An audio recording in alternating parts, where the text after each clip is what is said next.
lo estoy grabando. Y también estoy abriendo el chat para que puedan hacer alguna consulta por escrito. Bueno, sigamos. Imagínense que en esta función, en lugar de z, yo coloco 8 o 2 o lo que ustedes quieran, digamos ahí. Digo z que tenga el valor de, por ejemplo, de 2.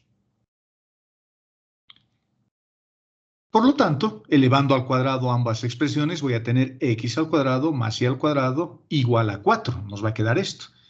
X al cuadrado. Ay, perdón, ese mi 2 ha salido un poco mal. Mi pulso está mal hoy día. Bueno, en realidad siempre está mal. Igual a 4. Igual a 4. Eso es lo que queda cuando le damos el valor de una constante. Y esto para mí es un cilindro. Esto para mí es un cilindro. O, aquí teníamos un cono, ¿no? Esa es la gráfica de un cono. Esa es la gráfica de esa función, de esta, de la que estamos viendo. Y cuando pongo z igual a 4, lo que estoy haciendo es intersectar. Estoy asumiendo de que z es 2, por eso aparece un 4 ahí. Y esto para mí es un plano. Por lo tanto, yo estoy intersectando este cono con ese plano. Así. Y lo que vamos a generar en ese momento es una circunferencia de intersección. Esta circunferencia de intersección. O también podría pensar de que es un cilindro, lo que tendría. Fíjense, podría dibujar también un cilindro acá. Un cilindro que contiene a la misma curva de intersección. La ecuación de ese cilindro es este, ¿no? X al cuadrado más y al cuadrado igual a 4. Fíjense que para entender la geometría tengo que saber reconocer las superficies. Tengo que darme cuenta qué es lo que se presenta, porque si no me estoy dando cuenta, joven, si todavía estoy con esa deficiencia de no saber reconocer qué es un cilindro, qué es un cono, qué es un plano, van a tener dificultades, ¿no? Porque estas materias son esencialmente geométricas. Son esencialmente geométricas, así que no me voy a poder dar cuenta, ni voy a saber de lo que estoy hablando, si es que no se dan cuenta. Por lo tanto, lo que hemos logrado, jóvenes, lo que hemos logrado es reducir el número de variables. Estoy reduciendo el número de variables. Tenía 3 variables, tenía z, tenía x y tenía y, pero al darle un valor numérico a z, por ejemplo, lo que estoy obteniendo es, o lo que estoy haciendo en realidad es intersectar con este plano, esta superficie que es un cono, y estoy generando esta circunferencia verde que he dibujado ahí. Esa circunferencia verde que he dibujado ahí es un contorno de nivel, así se llama. ¿De acuerdo? Y puedo empezar a darle un montón de valores, digamos, que ya no sea 2, que sea ahora 4. Por lo tanto, esto ya va a valer 16, por ejemplo. Y tendré otro contorno de nivel más arriba, sobre el cono. Y así puedo empezar a intersectarlo con muchos planos y lo que yo voy a tener son contornos de nivel. Estos contornos de nivel me dan una idea de cómo es la superficie propiamente dicha, esta. ¿De acuerdo? Y luego todos estos contornos de nivel los puedo proyectar en el plano XY. Los proyecto perpendicularmente y voy a tener un conjunto de circunferencias. Y esas circunferencias que aparecen abajo, que son su proyección, estoy hallando su sombra de cada una de estas circunferencias sobre el plano XY, y lo que estamos logrando es tener una visión del cono en 2D, en 2 dimensiones. O sea, estoy viendo una foto de ese cono y me debería imaginar cómo es la superficie en 3 dimensiones viendo esta foto que está en 2 dimensiones. Porque cada una de estas circunferencias va a estar asociada a un valor de z. Yo diré, este es para z igual a 4, este es para z igual a 2, el de adentro es para z igual a 1, etcétera, etcétera, etcétera. Lo mismo cuando tengo funciones más grandes. Por ejemplo, esta. La variable despejada, la variable dependiente es W. Entonces yo podría decir que valga 4. Y por lo tanto, ahora solamente tengo 3 variables, antes tenía 4. Y como ahora tengo solo 3 variables, ya puedo graficarlo en mi sistema de referencia X, Y y Z, porque esa función la he vuelto una ecuación, igualando una de sus variables a una constante. Esa es la idea de las curvas de nivel o de las superficies de nivel. La idea es disminuir una variable de tal forma que lo pueda dibujar en un espacio vectorial de dimensión menor. Fíjense que esto es una superficie que se está desarrollando en un espacio vectorial de dimensión 3. Lo estoy dibujando en el espacio. Sus variables son x, y, z. Es un cono. Pero cuando reduzco una variable dándole valores numéricos a la variable dependiente, lo que yo estoy obteniendo ya son curvas que ya no están en el espacio. Son curvas que están en un plano. En este plano z igual a 2, en el plano z igual a 4. Por lo tanto, es reducido la dimensión y lo he vuelto una dimensión menor. Y cuando todos esos puntos o todas esas curvas los proyecto sobre el plano x y y como una especie de foto, yo puedo ver o imaginarme viendo esta foto cómo es la superficie en la realidad. Lo mismo para estas superficies que tienen más variables. Estas son contornos de nivel, pero cuando tengo funciones con más variables tendré también contornos de nivel, pero más asociados ya no a curvas, sino a superficies. Podemos decir, van a ser superficies de nivel. ¿De acuerdo? Esa es la idea de lo que estamos viendo ahora. Y quise aprovechar esa función para entender. Y fíjense que cuando yo proyecto esos contornos de nivel sobre un plano, tengo estas líneas que ven acá. Estas líneas que están viendo que son las curvas de nivel. De cualquier plano, cualquier ingeniero civil entiende que es un contorno de nivel o las curvas de nivel. Todos entendemos que es una curva de nivel, ¿no? Porque siguiendo cada una de estas líneas yo puedo imaginarme cómo es la superficie en 3D, porque cada una de estas líneas está asociada a una altura diferente. Acá está representado con colores. Seguramente lo que es más rojo está más arriba, lo que es amarillo es un poquito más, está un poquito más abajo y lo que es azul está más adentro. Entonces yo me puedo dar cuenta, me puedo imaginar sin necesidad de estar físicamente en este lugar, mirando esta foto y viendo estas curvas de nivel, me puedo imaginar cómo es la topografía de esta región. Y esta es una foto de la Luna. Este es un mapa de nivel de la Luna, jóvenes. Entonces, esa es la idea, es una idea matemática, fíjense, para entender lo que son las curvas de nivel o para funciones más grandes, las superficies de nivel. Fíjense la definición que hemos puesto acá. Dice básicamente eso. Sea una función, dice cualquier función, que puede tener cualquier cantidad de variables a la entrada y sus imágenes son reales. Entonces, al conjunto donde los puntos de la función toma el valor de una constante se denomina gráficas o conjuntos de nivel. Lo que les decía, fíjense, en el ejemplo que hemos visto hace un momento, teníamos una cosa como esta. Esta definición es un poco más fría, digamos, pero teníamos así. Z igual, no sé, a cualquier cosa. Digamos, ahora tendríamos a un paraboloide. X al cuadrado más y al cuadrado. Otro tipo de función es esta. ¿De acuerdo? Esta parte de la función es la función. Es la función. Y tiene como variables un vector. En este caso, un vector que lo voy a representar con una flechita de dos componentes, X y Y. Y esto es Z. Esto es Z. ¿De acuerdo? Por lo tanto, digo, cuando Z, que es esto, toma el valor de una constante, por ejemplo, esto vale ahora K, lo que estoy definiendo en ese momento son los conjuntos de nivel. Y fíjense que esta definición es bastante general porque puedo tener a la entrada de esa mi caja negra, que es la función, un vector con 3 componentes, un vector con 2 componentes, un vector con n componentes en general. ¿De acuerdo? Cuando yo le disminuyo una variable, lo que estoy encontrando son conjuntos de nivel. Acá, fíjense, estoy aterrizando un poquito en cosas más realizables, más perceptibles. Si m es igual a 2, por ejemplo, si m es igual a 2, si la variable, para que entendamos, si la variable vectorial x, que está referido a esto, es 2, es decir, tengo dos variables a la entrada, x y y, digamos así. Y acá voy a tener z a la salida. O sea, si tengo dos variables a la entrada x y y, el conjunto que formo, igualando esa variable despejada a una constante, se denomina curva de nivel. Y si m es igual a 3, en ese caso tendría una entrada más acá que es z, y esta otra se volvería otra cosa, ya no puedo usar z acá, ¿no?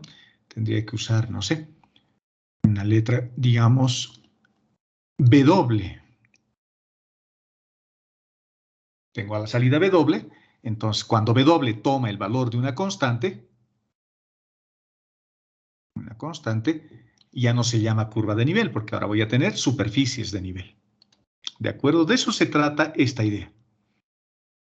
Y acá hay una pequeña explicación en esta nota que puse ahí en el documento que les comparto. Este documento, por si acaso, yo lo preparo, jóvenes. No copio de ningún libro, ¿no? No estoy haciendo una copia de ningún lado. Los voy preparando para que ustedes tengan, a partir de lo que estamos estudiando, para que tengan un buen sistema una buena referencia, digamos. Los conjuntos de nivel, dice, en general que pueden, para los conjuntos que tienen 2 entradas o 3 entradas en su dominio de definición, se hallan, dice, igualando la variable despejada de la función explícita a una constante k. Entonces, para empezar, la función debería ser explícita, digamos, ¿no? Una de las variables debería estar despejada. La variable dependiente, normalmente, que es z o w o lo que vayamos a utilizar como variable dependiente. No necesariamente z tiene que ser la variable dependiente. Puede ser también x, puede ser y. Cualquier variable que esté despejada me va a permitir construir un conjunto de nivel. Veamos un ejemplito.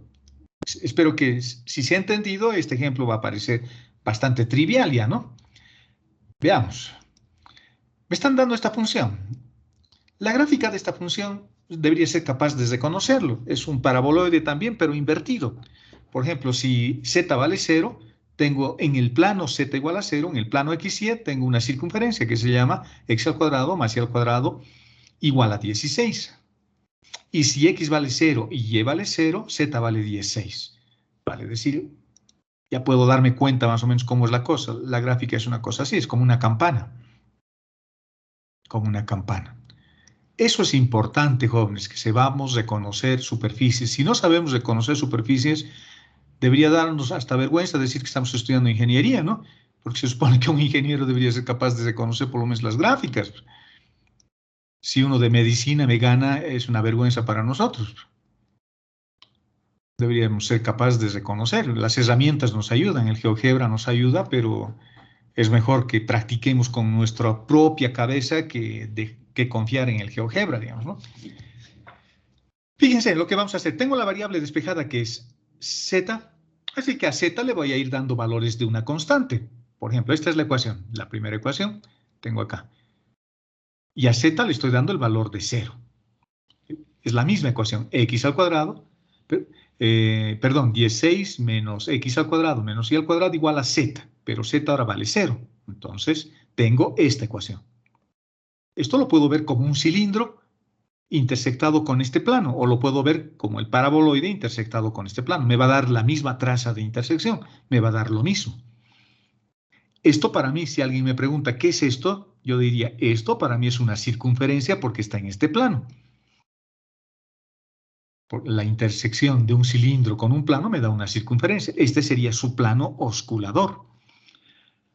En el siguiente, fíjense, en el siguiente agarro la misma ecuación, pero ahora estoy haciendo que z valga 7.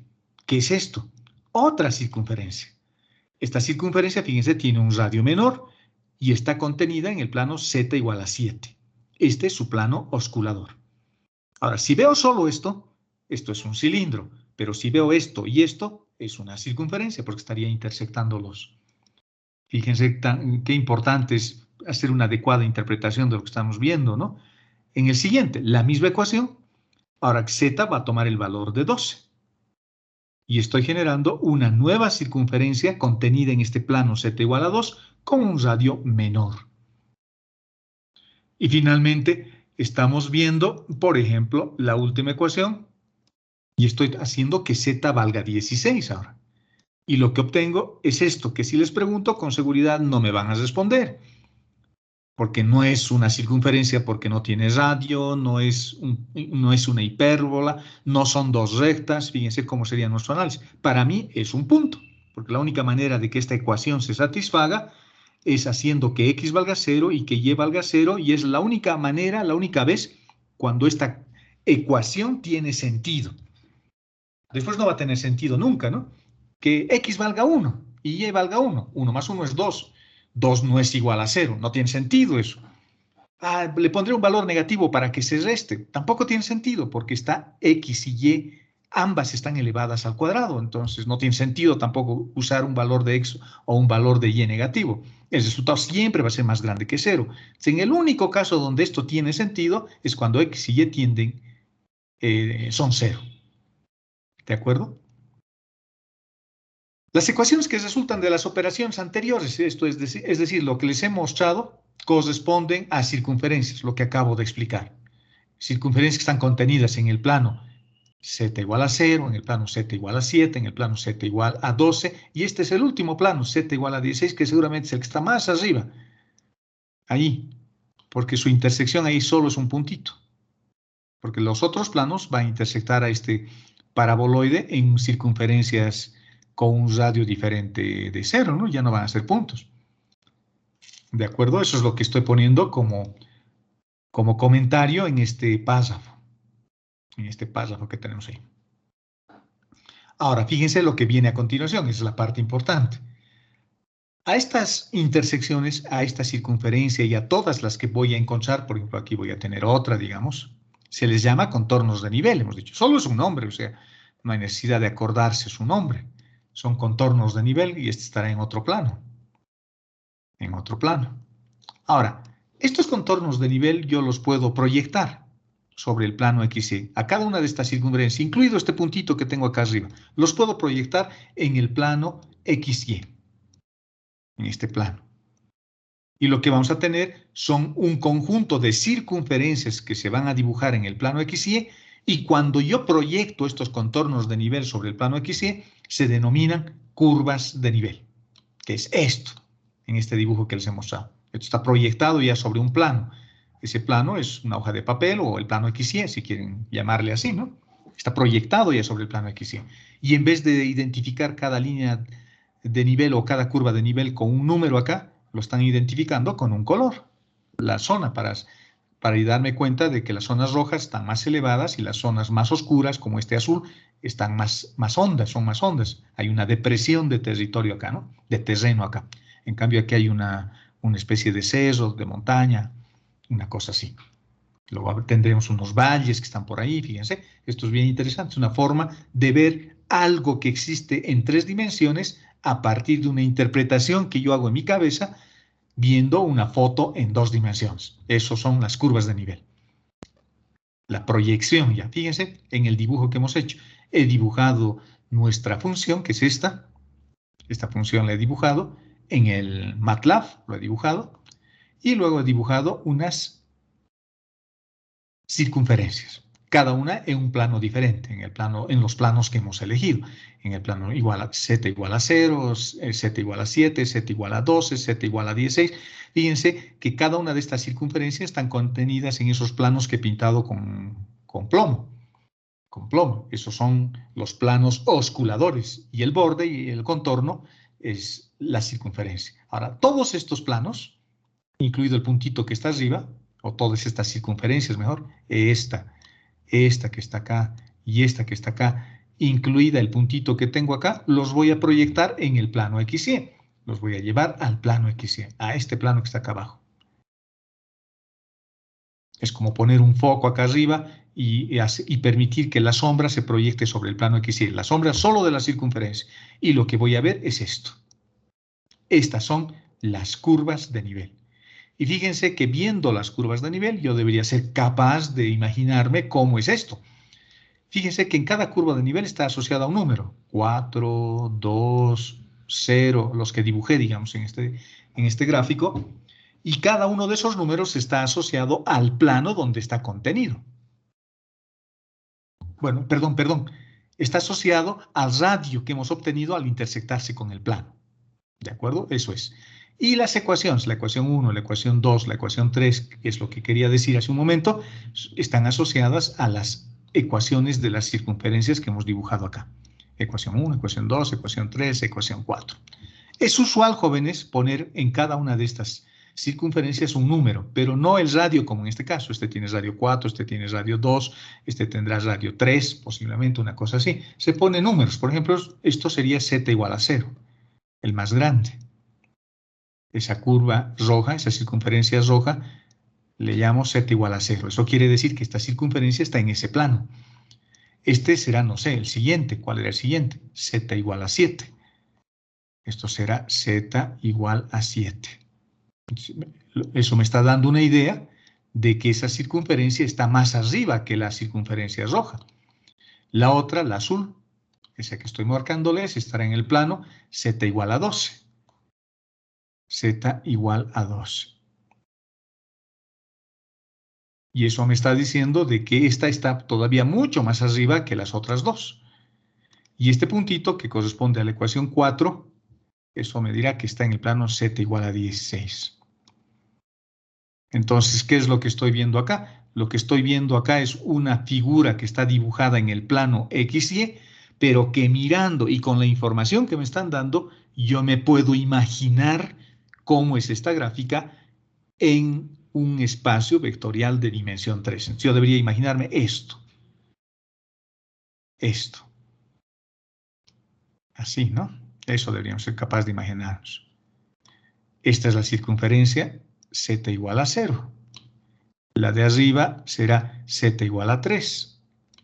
Una más arriba será z igual a 12. Y este puntito será z igual a 16. Ese. Son planos. Cada una de las circunferencias está en ese plano. ¿De acuerdo? Esa es la idea. La idea es darnos una herramienta para que yo, a partir de una gráfica de dimensión menor, pueda intuir, pueda imaginarme, pueda visualizar en mi cabeza cómo es esa curva en la realidad, en una realidad contenida en un espacio vectorial de dimensión 3. Estas son curvas de nivel. ¿De acuerdo? Exactamente lo mismo que esto, exactamente lo mismo que ustedes conocen. En topografía seguramente ven algunos civiles cosas como estas, ¿no? O en otras asignaturas en las otras carreras, si es que les hablan de esto. Pero todos yo creo que en algún momento de nuestra vida hemos tenido oportunidad de ver estos planos que son las curvas de nivel. ¿De acuerdo? Entonces, ¿cómo se consigue eso? Fácil, igualando una de las variables, la variable que está despejada, a una constante. Así de fácil. ¿Qué pasa con las funciones de mayor dimensión? Fíjense, estoy poniéndoles un ejemplito aquí que explica exactamente lo mismo. Tengo una montaña, esa montaña está cortada con unos planos, lo hemos seccionado. Un plano tengo acá, otro plano tengo acá, otro plano, son varios planos que tenemos, lo estamos seccionando a esa montaña imaginariamente. Imaginariamente. Y estoy generando unos contornos de nivel. Unos contornos de nivel, por ejemplo, en este caso, ese contorno de nivel es este, ¿no? Y ese contorno de nivel está a una altura de 30 metros, o el plano z igual a 30, que es lo mismo. Y luego estos contornos de nivel lo proyecto sobre un plano horizontal, y tengo una visión en 2 dimensiones de la montaña.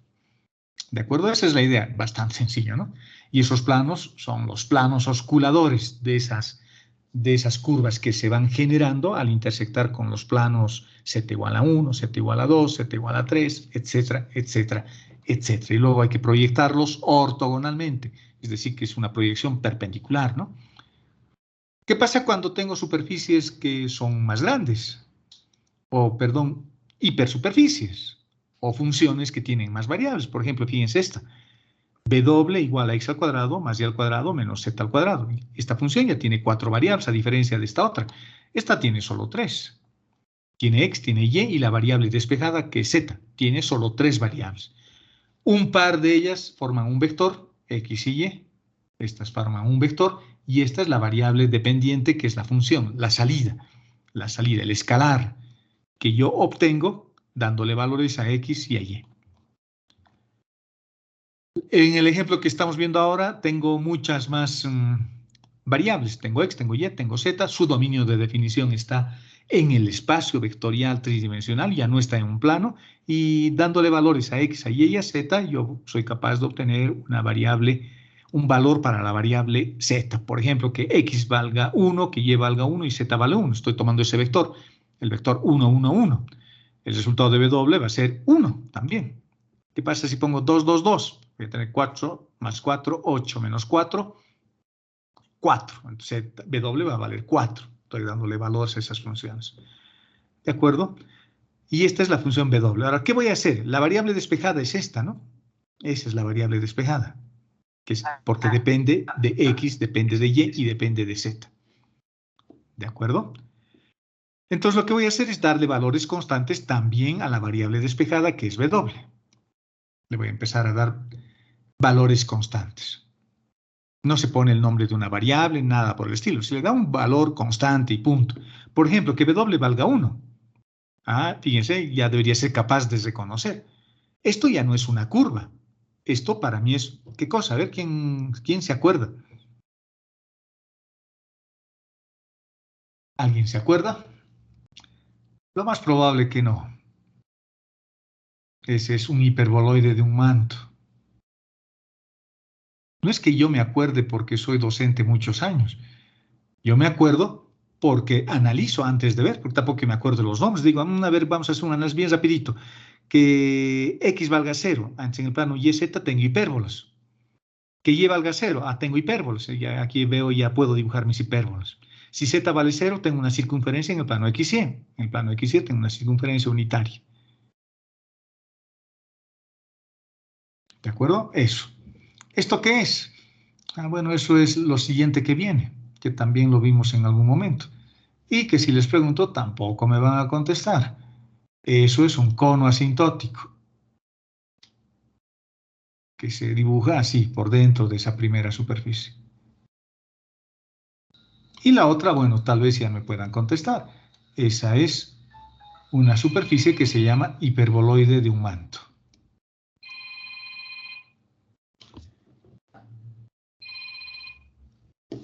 Que no molesten en el teléfono. Este es un hiperboloide de dos mantos, perdón. Fíjense que cuando tengo funciones que tienen más variables que 3, esta tiene 4, lo que yo obtengo son estos contornos de nivel. Pero estos contornos de nivel en realidad ya son superficies de nivel.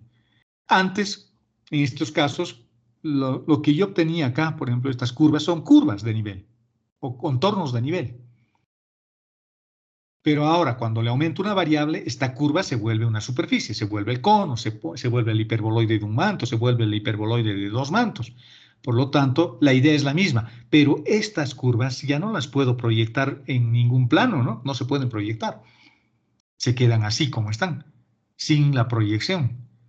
Por lo tanto, si yo me quiero imaginar cómo es esta superficie que se está dibujando, que se está desarrollando en un espacio vectorial de dimensión 4, debería ser capaz, aunque yo creo que es casi imposible para cualquiera, debería ser capaz de imaginarme cómo es eso viendo estas superficies de nivel. Yo creo que es un poco imposible eso, ¿no? Yo viendo estas curvas, estas superficies que he dibujado, perdón, la superficie negra, la verde, que es el cono, o este fucsia o rosado que veo por ahí, viendo eso yo debería ser capaz de imaginarme cómo es la superficie en una dimensión 4. Eso es imposible, porque yo no vivo en una dimensión 4, yo vivo en una dimensión 3 como persona, ¿no? Como ser humano. Entonces no me puedo imaginar cómo es una dimensión 4. Imagínense una hormiga que toda su vida camina por el suelo, no vuelan, toda su vida camina por el suelo.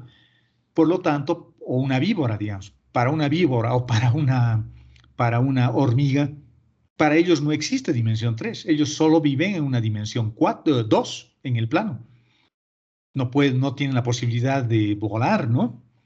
Entonces, a ver, a una hormiga díganle cómo es la dimensión 3, no lo va a poder visualizar porque no sabe,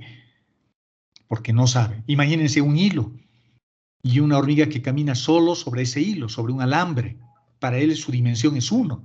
¿Cómo yo le podría pedir que se imagine cómo es caminar sobre un plano? Nunca lo va a poder hacer, porque toda su vida ha caminado sobre un alambre. Para él su vida es dimensión 1. Acá es lo mismo para nosotros. Yo vivo en un espacio vectorial de dimensión 3, así que ni llorando me puedo imaginar cómo es la dimensión 4. Pero según esto que estamos viendo, me dan la posibilidad de analizar un poquito esa superficie, me dan una herramienta que me permite ver algunas cosas, que me podrían ayudar para algún propósito, pero que los estoy viendo a partir de este concepto que se llaman los contornos de nivel, en este caso, unas superficies de nivel. En cambio, acá es más fácil, ¿no? Esto es fácil de imaginarse. Yo me puedo imaginar un cerro viendo esto. ¿Por qué? Porque yo vivo en un espacio vectorial de más dimensión que un plano. Viendo un plano me imagino lo que ocurre en el espacio, porque yo vivo en el espacio.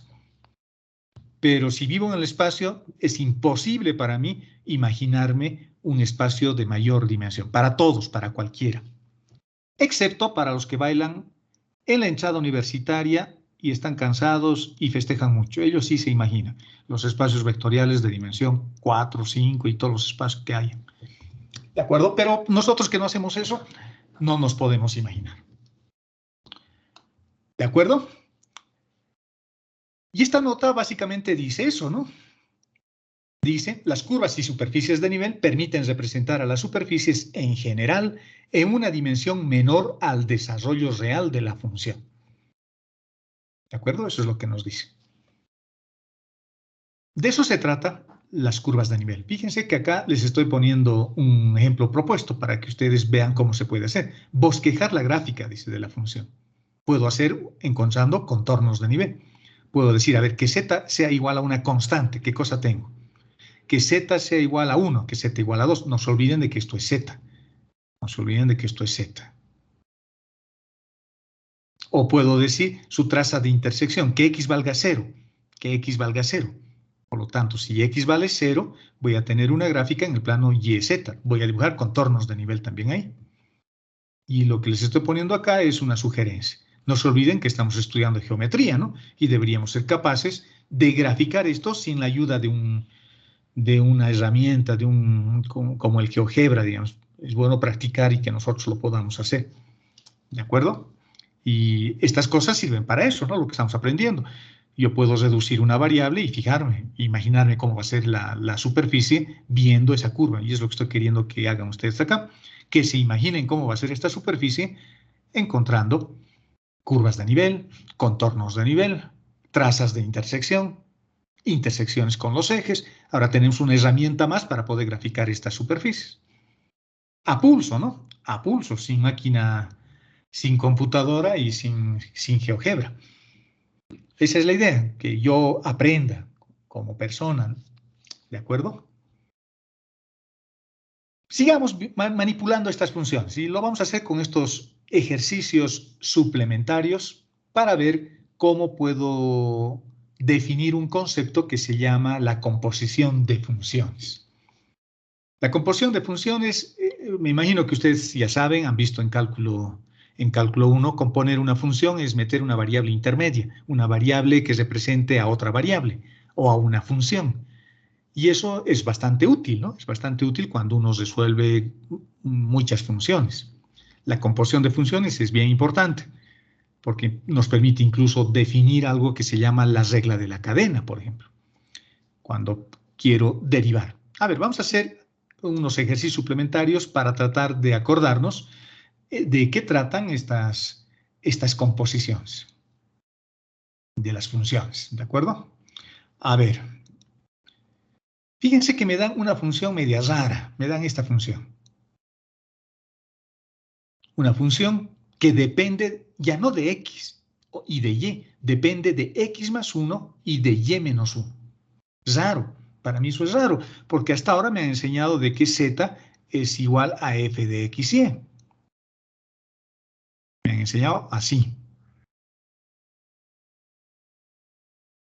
Pero ahora no es x, es x más 1, no es y menos 1. ¿Qué tengo que hacer? Componer la función para responder la pregunta. Siempre deberíamos tener algo a la mano, ¿no? Para poder resolver esta dificultad. Y fíjense lo que me piden. Me piden hallar la imagen de la función, el valor de z en otras palabras, cuando la imagen vale 2,3, cuando el vector a la entrada, cuando mi vector a la entrada es 2 y es 3. El problema es que mi función aquí adentro es media rara, ¿no? Mi función que tengo aquí adentro. No es lo que yo esperaría y eso ya me asusta un poco, porque ahora no tengo x, tengo x más 1. Tengo una cosa así y no tengo y. Tengo y menos 1. Eso nos puede llevar por la calle de la amargura, ¿no? Nos hace preocupar y nos apena. Y me dicen que cuando metas 2 y metas 3, yo quiero saber cuánto voy a tener acá. Pero la función que me han dado, o la función que nos han dado, es una función media rara. Media rara. ¿Qué voy a hacer? Pero como somos inteligentes, todos somos inteligentes. No hay nadie que no lo sea. Como somos inteligentes, vamos a hacer un pequeño truco, ¿no? Y ese truco se llama composición de funciones. Puedo hacer dos cosas, puedo hacer varias cosas en realidad. Fíjense el primer truco que yo voy a hacer. Digo, como me han dado 2 y 3, lo que voy a hacer lo más fácil. Quiere decir que x más 1 va a valer 2 y que y menos 1 va a valer 3. Agarro estito, el primer término, estito, y eso para mí va a tener que valer 2, pero no, todo eso. Y todo estito va a tener que valer 3, o el número que me den. Y eso es exactamente lo que estamos haciendo en estas dos ecuaciones. Y teniendo este par de ecuaciones, puedo fácilmente saber cuánto vale x y fácilmente cuánto vale y. Y ahora ya estoy en condiciones de que esta mi caja mágica me dé un resultado. Porque lo único que voy a hacer, porque esta caja mágica que tengo acá tiene una ley, ¿no? Este va a trabajar según una ley. Y esa ley es esta. X al cuadrado más y al cuadrado. Esa es la función, esa es la modelación de algún proceso, una modelación matemática. Puede ser lo que sea, un sistema de producción, lo que sea, solo son variables que representan cualquier cosa en este caso. Como ya tengo cuánto vale x, ya tengo cuánto vale y, no hay nada más fácil que reemplazar en la ecuación el valor de x, que no había sido 2, había sido en realidad 1, y el valor de 3, que en realidad para la caja lo interpreta como 4. Cuando yo meto 3, la caja lo interpreta como 4 en y, ¿no? ¿De acuerdo? Qué interesante, ¿no? Entonces estoy haciendo un corrimiento en los ejes. Si quiero imaginarme qué es lo que estoy haciendo, yo diría que estoy haciendo un traslado de ejes. Lo que estoy haciendo es que esto que es así, x y y, ahora mi nuevo sistema de referencia está aquí. Y este puntito ya no es, este puntito que es el origen de coordenadas se ha trasladado acá. Se ha trasladado ahí y esos puntos serán 1,4. Estoy haciendo un corrimiento para ese punto. Para ese punto. Para este punto que sería 2, 3. Cuando meto 2, 3, esta función me arroja el 1, 4. Y recién con el 1, 4 yo meto en la función. ¿De acuerdo? Fácil. Nada difícil. Nada difícil. Hay cosas más difíciles en la vida. Casarse, por ejemplo, es difícil, es complicado. Esto es mucho más divertido. Sigamos. Una vez que tenemos eso, ya puedo evaluar la función con las variables que hemos encontrado, 1 y 4, y el resultado que me da, como todos somos inteligentes, decimos, el resultado es 16. Y todos nos merecemos un aplauso, digamos, en ese momento, ¿no? Es 16. Esto es cuando quiero analizar caso por caso, número por número. Pero como la gente, las personas, nosotros, los seres humanos, siempre queremos ir un poquito más allá, digo, yo quiero generalizarlo esto. Yo no quiero tener que hacer esta operación cada vez que me den un número. Yo quiero transformar esta ecuación, voy a decir. De tal forma que el número que me meten acá, que me den acá, el par de números que me dan acá, o el vector que me están dando a la entrada, inmediatamente esto me permita calcular sin necesidad de hacer vector por vector. ¿Qué hago en ese caso? Bueno, lo mismo, solo que ahora ya no voy a usar los números específicamente 2 y 3, sino que me voy a inventar otras variables. Por ejemplo, que x más 1 se llame u y que y menos 1 se llame b. Este par de ecuaciones que tengo acá, jóvenes, son ecuaciones bien bonitas. Estas. Y se llaman ecuaciones de transformación. Porque yo estoy transformando. A partir de unos corrimientos que me han dado en X y en Y, yo estoy transformando y estoy definiendo unas ecuaciones de transformación. Como la ecuación que me han dado está en términos de X y de Y, yo despejo X y yo despejo Y en términos de U y de B. Ahora, U y B pueden valer cualquier cosa. Y lo que voy a hacer es simplemente reemplazar. Yo voy a decir, x más 1 se llama u. Por lo tanto, lo voy a reemplazar por u. No estoy poniendo ya x más 1, estoy poniendo por su ecuación de transformación. Y y menos 1 para mí es b, y lo pongo b. Fíjense que ya he resuelto parte de mi problema, porque ahora esto que tenía así desplazado en la forma de definir la función, ahora tengo de la manera estándar. Y como ya sé cuánto vale x y ya sé cuánto vale y, lo único que hago es reemplazar en la ecuación el valor de x y el valor de y ese desplazamiento lo obtengo en la ley de asociación, ya no en la idea conceptual de la función. Fácil. Ahora, si gustan cambiar el nombre a las variables, lo podemos cambiar y puedo decir, bueno, que u sea x ahora y que b sea y. Los reemplazo por x y por y obtenemos la función trasladada. Es la misma función. Esta función es la misma que esta. Discúlpenme un momentito, jóvenes. Alguien toca a mi puerta. Voy a suspender un ratito la clase.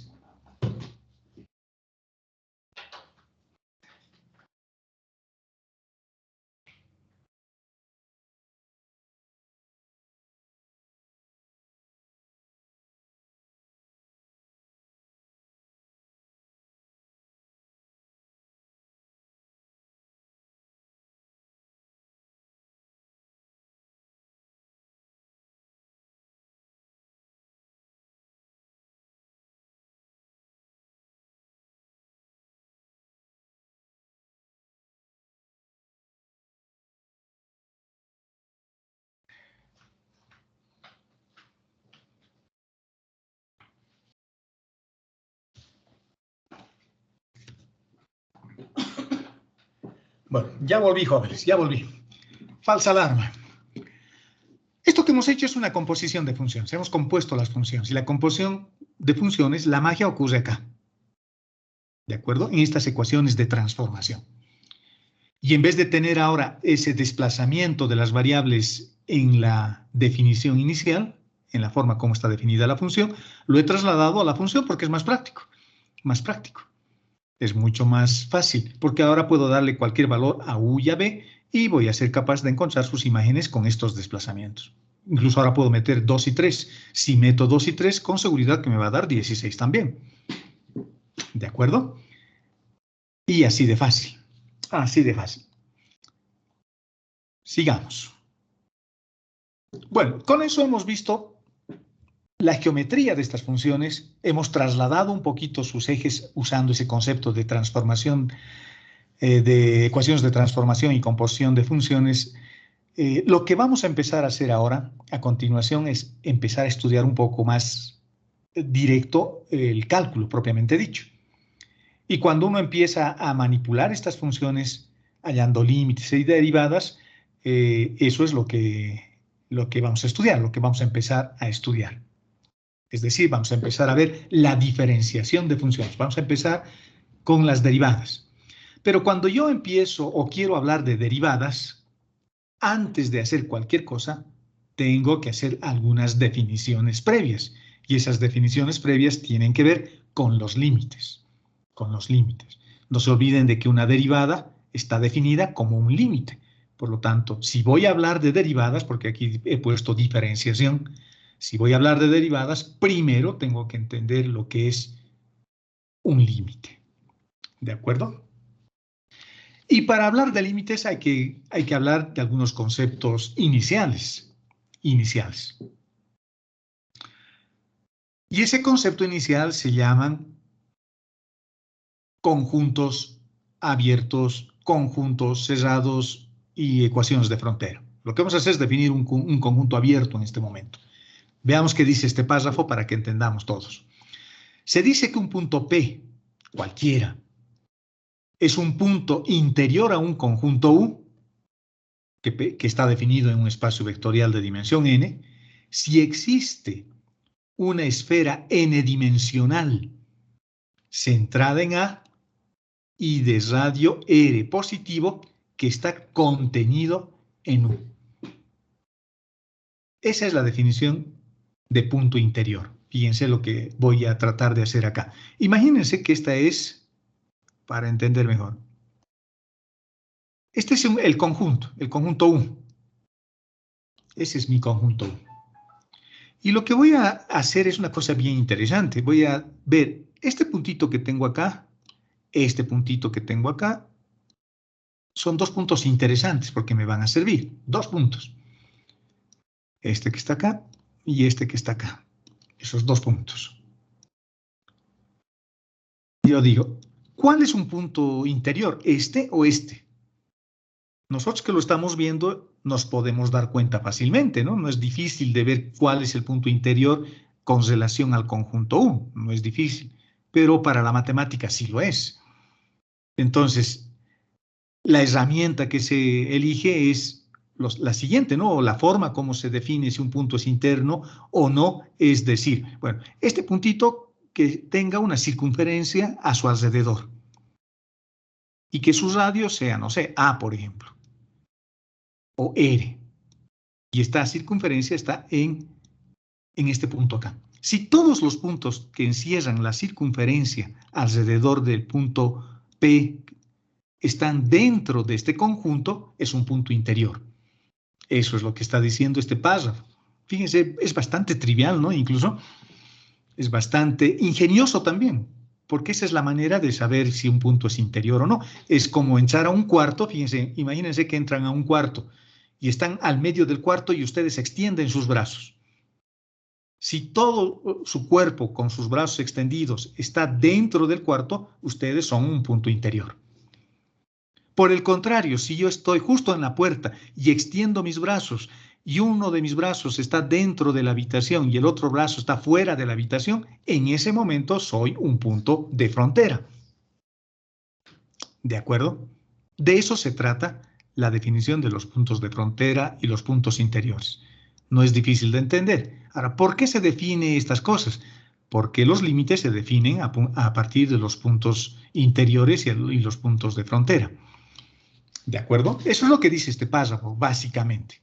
Fíjense, voy a leer y van a tratar de entender ese párrafo con lo que acabo de explicar con este dibujo que he hecho. Se dice que el punto P, bueno, vamos a suponer que ese es nuestro punto P, es interior al conjunto U, que es esta cosa que he dibujado ahí, que está definido en un espacio vectorial de dimensión n, para nosotros n posiblemente sea 2, porque estoy dibujándole un plano. Si existe una n-esfera, a esta circunferencia le estoy llamando n-esfera o esfera de dimensión 2, que está centrado en A, donde está el punto P, y su radio es R, aquí tenemos un radio, que está contenido en U. Se dice que P es un punto, y todos estos puntitos, los puntos que están dentro de esta n-esfera, tienen que estar dentro de U. En ese caso estamos hablando de un punto interior. ¿De acuerdo? Ahora dice, si se dice que P está en la frontera, es decir, aquí en el borde, si existe del conjunto U, si cualquier círculo centrado en P, ahora P, fíjense, se ha parado en la puerta de la habitación, del ambiente, y contiene a puntos de U y a puntos que no están en U, es decir, uno de mis brazos va a estar en la habitación y mi otro brazo va a estar fuera de la habitación. Si eso ocurre, este es un punto de frontera. Fíjense que esta definición es bastante difusa, ¿no? Es difusa porque el borde va a depender de cuán grande sea el radio. Porque si el radio es muy grande, este borde se va a volver casi etéreo.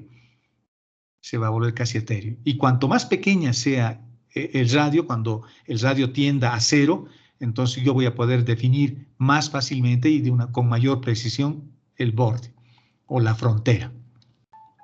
¿De acuerdo? Ahora, si no tengo puntos dentro del borde o alrededor del borde, se dice que el conjunto es cerrado porque solamente estaría incluyendo a todos estos puntos que con esta circunferencia a su alrededor, aún así, todos están dentro del conjunto U.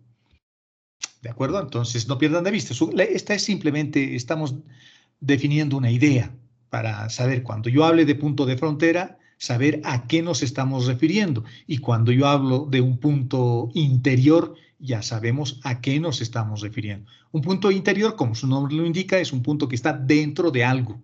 Ese algo es el conjunto U. Y ese conjunto U es un espacio vectorial. ¿De acuerdo? Nada más.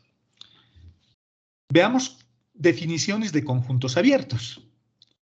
Por ejemplo, el primer caso, una esfera de dimensión 1. Este es un conjunto abierto. Fíjense, es bien interesante esta definición, porque ahora nos vamos a sorprender con cosas que sabíamos, pero que ahora les vamos a dar otro nombre.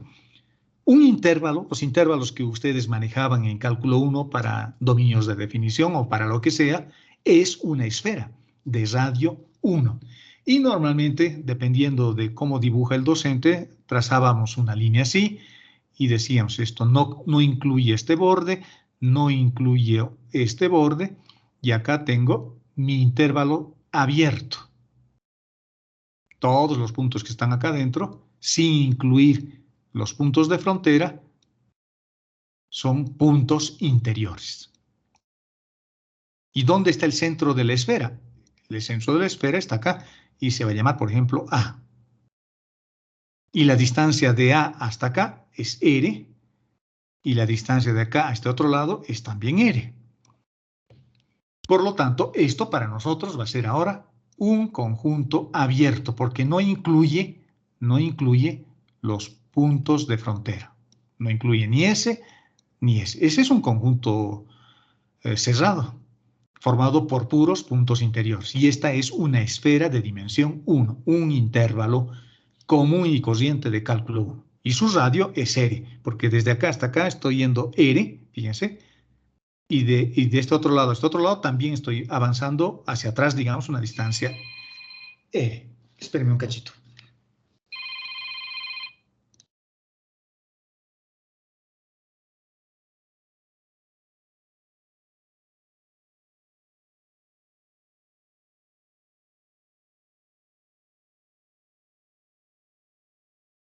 Sigamos, jóvenes. Hoy día están muy molestosos, todos nos molestan. De acuerdo, es una esfera de dimensión 1, o sea, son cosas que conocemos. Si bien esta definición que he puesto acá parece medio abstracto y difícil de entender, en realidad son cosas que yo conozco. Esto es un intervalo abierto para mí, por lo tanto, los intervalos abiertos son esferas formadas por puntos interiores. Ahí está mi punto interior y el tamaño de este intervalo está definido por el radio o la distancia que hay desde el punto A hasta el punto R o menos R a este otro lado, digamos. ¿Qué pasa en el plano?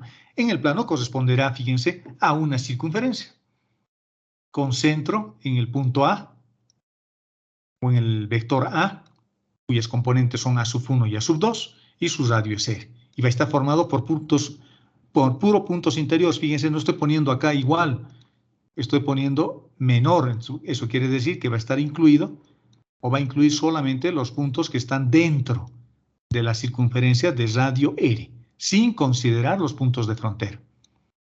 Este es un conjunto formado por puntos interiores. Y en el caso del espacio, ya no voy a tener círculos como en este caso, voy a tener esferas sólidas, una esfera sólida, sin considerar la esfera propiamente dicha, el borde. Va a estar formado por todos los puntos que están dentro de la esfera. Por eso decimos que la esfera es sólida en este caso. Pero sin tomar en cuenta la esfera propiamente dicha o la ecuación de frontera, porque dice menor. Todos los puntos que están dentro de la esfera son los puntos que pertenecen a este conjunto que le puedo llamar U. Este va a ser mi conjunto U, este también va a ser mi conjunto U, es una esfera de dimensión 2, y este también va a ser mi conjunto U, que es una esfera de dimensión 3. ¿De acuerdo? Esa es la primera definición que tenemos que entender para luego pasar al siguiente punto, que es el límite. Acá les estoy poniendo algo de lenguaje matemático un poquito más formal y les digo lo siguiente, miren, usualmente a un conjunto abierto se le da el nombre de vecindad. Si contiene A, entonces decimos que esta es una vecindad para el punto A. ¿De acuerdo? También se le llama vecindad. Límites. Perfecto, ahora vamos a hablar límites y seguramente en los límites van a entrar estas definiciones de conjuntos abiertos. Límites. Sea una función, fíjense, estamos partiendo de una función de solamente dos variables, z igual a f de x y y. Su conjunto de partidas son vectores en el plano, solamente tenemos componentes x y la salida es z. ¿De acuerdo? Y voy a tomar un puntito x sub 0, cuyas coordenadas son estas. Fíjense que el vector está representado con una flechita encima y sus componentes están como un par ordenado, ¿no? Y pertenecen al espacio vectorial de dimensión 2, dice. Y este punto x sub 0 va a ser un punto interior o un punto de frontera de un conjunto U. Fíjense, acá ya aparece esta definición, punto interior o punto de frontera. Si me fijo en mi dibujo, este es un punto interior y este es un punto de frontera. Y en este dibujo que les he puesto en el documento, este es un punto de frontera. Entonces, cuando hablo de límites, fíjense, puedo considerar incluso los puntos de frontera. ¿De acuerdo? O cualquier punto que está dentro de este espacio, ¿no? De esa circunferencia. Y los puntos de frontera son los puntos que satisfacen la ecuación de la circunferencia. Se dice que un número real L es el límite de la función cuando las variables tienden a x sub 0 y y sub 0 si existen vecindades con radios epsilon y delta. Fíjense que esto que ustedes hacían en cálculo 1, lo hemos visto también en cálculo 2 en las anteriores, en el anterior capítulo, pero cuando tengo ya variables vectoriales a la entrada, lo que yo defino son vecindades. Defino n esferas. Esta es una esfera de dimensión 1 y esta es una esfera de dimensión n. Entonces voy a tener intervalos, porque son esferas de dimensión 1, o puedo tener discos o esferas sólidas, llenas, porque la esfera simplemente es la burbuja, ¿no? En este caso es una bola, es una bola, es una bola. Todos los puntos que están dentro de la esfera se toman en cuenta. Entonces, qué interesante. Tengo acá una esfera de dimensión 1 y acá tengo una esfera de dimensión n. Ahora, ¿dónde están esas esferas? Esas esferas están acá. Fíjense que esta es mi esfera de dimensión 2, y que es la vecindad para el punto AB. Y su radio es delta. Delta. Esta parte estoy viendo ahora, ¿no? Esta parte. Esa parte estoy viendo. Y en realidad de esa parte deberíamos ver solo esto. En principio.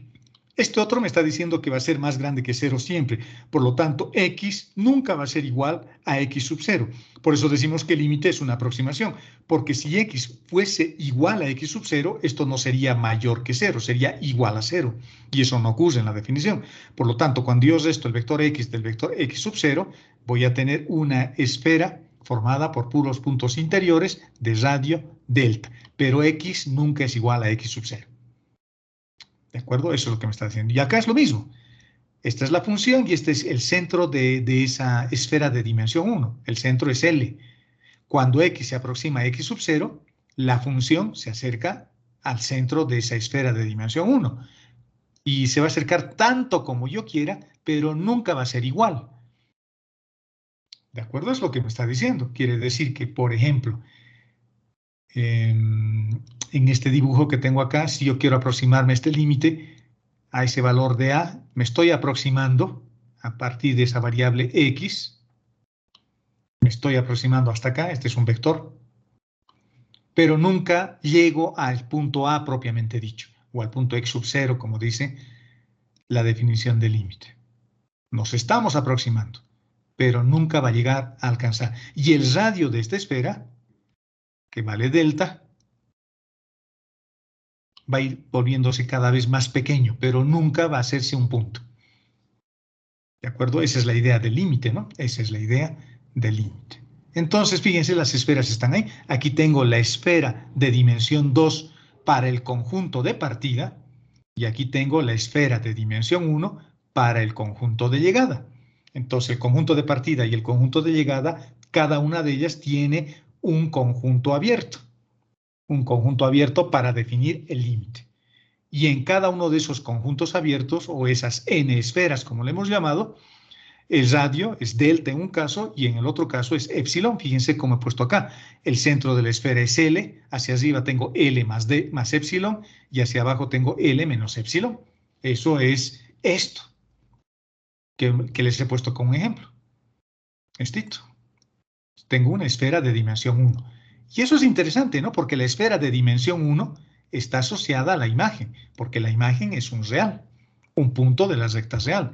En cambio, la variable es un vector. Por lo tanto, acá estoy definiendo una esfera de dimensión 2. Esa esfera debe ser esta, ¿no? Una cosa como esta.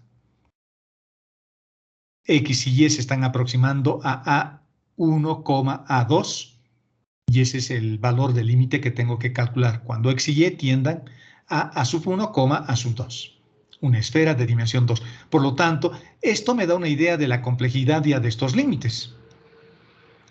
Porque si quiero hallar el límite, digamos, cuando X tiende a 0 y Y tiende a 0, yo tengo que construir alrededor de este punto una esfera de dimensión 2.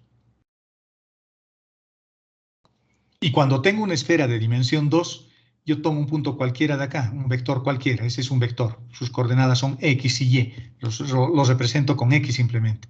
Cuando hallo yo el límite, este vector X se tiene que aproximar acá, dentro de este conjunto abierto. E incluso puedo tomar un punto de frontera y hacer que ese punto se aproxime acá. Esa es la idea del límite lateral. En cálculo 1 hacían exactamente lo mismo, pero en cálculo 1 era mucho más fácil y ese proceso se llamaba límites laterales, porque acá ustedes tenían, por ejemplo, el límite cuando extiende a A y cuando hacían límites laterales se aproximaban por ambos lados, es decir, tomaban una esfera de dimensión 1 abierta y se acercaban al valor de A con valores más pequeños, ¿no? Y se pone así, ¿no? Fíjense en la práctica que han estado defendiendo, hacíamos esto. Y por este otro lado me aproximo por el lado derecho y por el lado izquierdo por el otro. En cálculo 1 mi vida era bien fácil, porque para llegar al punto A, que es el punto donde estoy calculando el límite, donde existe la indeterminación, solo me podía aproximar por el lado izquierdo o por el lado derecho. A eso se le llama límites laterales. En cambio, en cálculo 2 se complica mi vida, porque ese concepto de límite lateral ahora ya no existe, porque este valor de X ya no va a estar en este intervalo que es una esfera de dimensión 2. Perdón, 1. Esto es dimensión 1. Esfera de dimensión 1. Ahora voy a estar trabajando en un espacio vectorial de dimensión 2. Esto es de 2. Y por lo tanto puedo tomar cualquier punto que está dentro de este círculo. Cualquier punto que está dentro de este círculo. Por lo tanto, mis límites laterales ahora se han vuelto límites laterales, entre comillas, infinitos. Porque puedo tomar, ¿cuántos puntos puedo tomar para aproximarme al origen de coordenadas? Muchos. Fíjense, muchos. En este intervalo hay infinitos, en este círculo que he dibujado ahí en la hoja hay infinitos puntos. Y esa es la idea del límite lateral cuando trabajo con variables vectoriales, cuando tengo vectores a la entrada. Por lo tanto, acá cálculo 1 parece ser ya una cosa tan lejana y tan sencilla. Porque ahora tengo vectores, X y Y a la entrada y salidas, Z, al otro lado. Y estos vectores que tengo a la entrada, ¿de dónde los voy a tomar? Los voy a tomar de su conjunto abierto. Es un conjunto que he construido alrededor del punto. Puede ser de acá a acá, puede ser de acá a acá, infinitas posibilidades. En cálculo 1 era la cosa mucho más fácil. Fíjense, en cálculo 1 teníamos una cosa como esta. En cálculo 1. En cálculo 1 teníamos la idea así. Tenía mi cajita negra también, que es la ley de asociación, solo que acá tenía la variable X a la entrada y tenía la variable Y a la salida. Por lo tanto, solo tenía que escoger un valor de X que esté o a la derecha o al valor a la derecha o a la izquierda del punto que estamos analizando, el punto A. Por eso solo hablábamos de límites laterales. Me acercaba por acá o me acercaba por acá. Pero en cálculo 2 todo se revuelve, porque mi salida ya es otra variable que se llama Z, por ejemplo, y a la entrada tengo Y, X y Y, y este es un vector, y ese vector está dentro de su circunferencia, o de su n-esfera, en este caso una esfera de dimensión 2, un círculo. En cálculo 1 tenían una esfera de dimensión 1, un intervalo. ¿De acuerdo? Fíjense cómo los matemáticos se imaginan, ¿no?, las cosas y se divierten haciendo estas definiciones para que todos nosotros nos asustemos. ¿De acuerdo? Esa es la idea. Entonces tengo una esfera de dimensión 2 a la entrada y de esta esfera, no sé si lograrán ver, de esta pequeña circunferencia ploma que tengo acá o círculo plomo que tengo ahí, puedo tomar cualquier valor y hacer que tienda al punto que es este, que está al medio, el centro de la esfera. Y cuando eso se aproxima, en teoría, debería también restringirse el tamaño de la circunferencia de dimensión 1 que tengo en Z.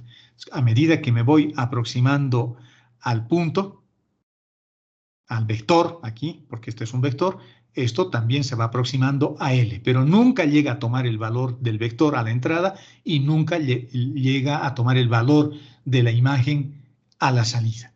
Por eso siempre utilizamos mayor y mayor acá, no dice igual. ¿De acuerdo? Entonces, eso me está diciendo cómo se calculan los límites. Los límites es analizar una aproximación.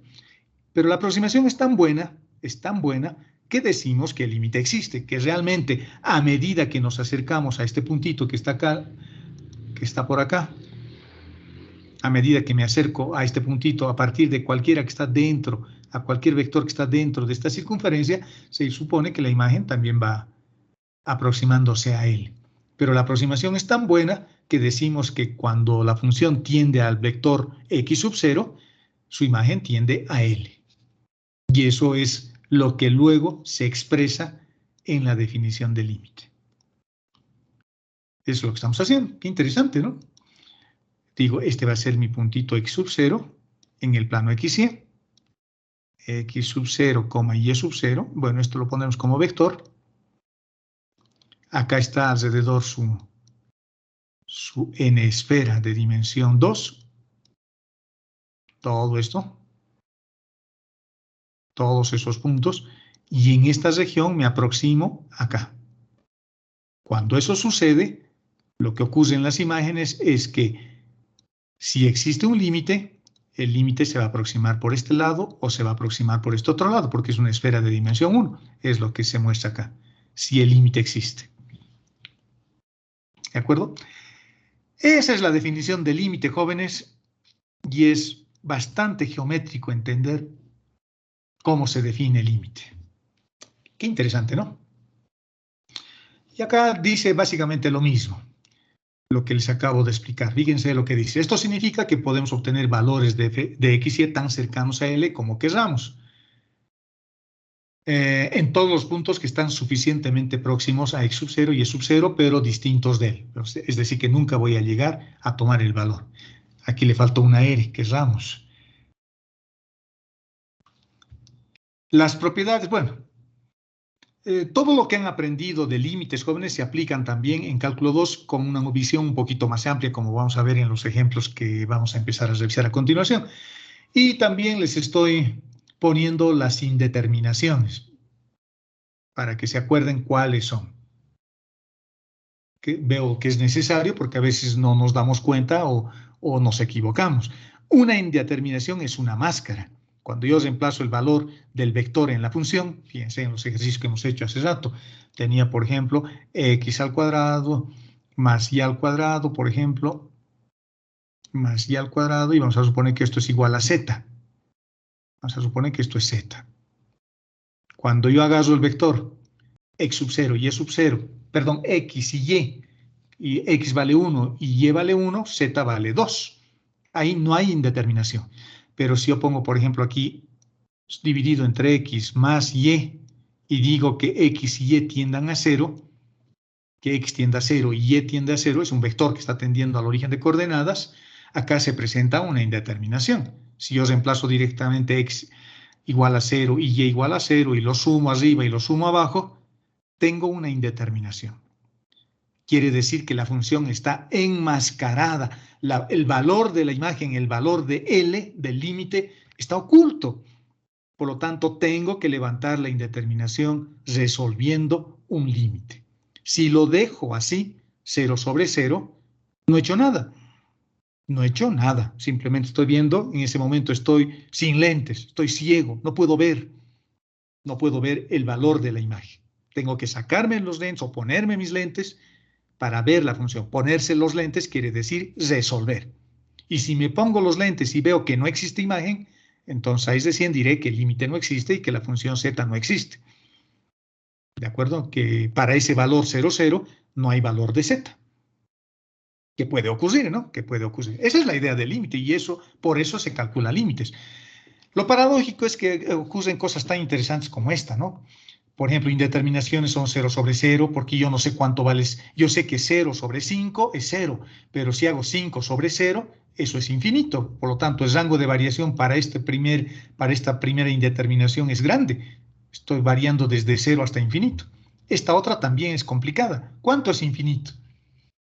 Si yo pongo infinito arriba y tengo 0 abajo, el resultado tengo 1 abajo, infinito dividido entre 1, eso sigue siendo infinito, pero si tengo 1 aquí arriba e infinito abajo, eso es 0. El rango de variación también es muy grande.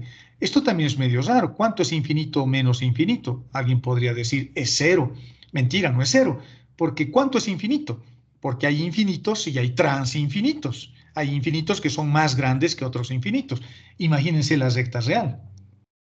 La recta real es infinita, va desde menos infinito hasta infinito, positivo. Pero si aquí tengo el 0 y aquí tengo el 1,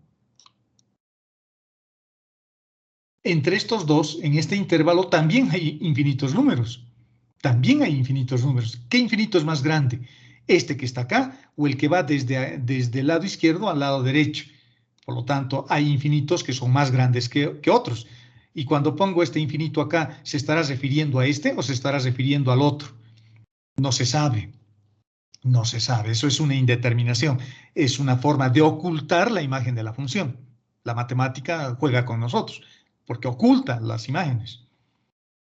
0 al infinito también es extraño. Cualquier cosa multiplicado por 0 debería ser 0. 0 al cuadrado es 0, 0 al cubo es 0. Pero cuando multiplico 0 infinitas veces, ya no hay seguridad. Eso es extraño, ¿no? Ya no estoy seguro de que sea 0. Acá igual. Si yo tengo e a la 0, eso es 1. Acuérdense de la práctica. E a la 0 es 1. Pero si ese valor, si la base es muy grande, ya no sé. Esto es más extraño todavía.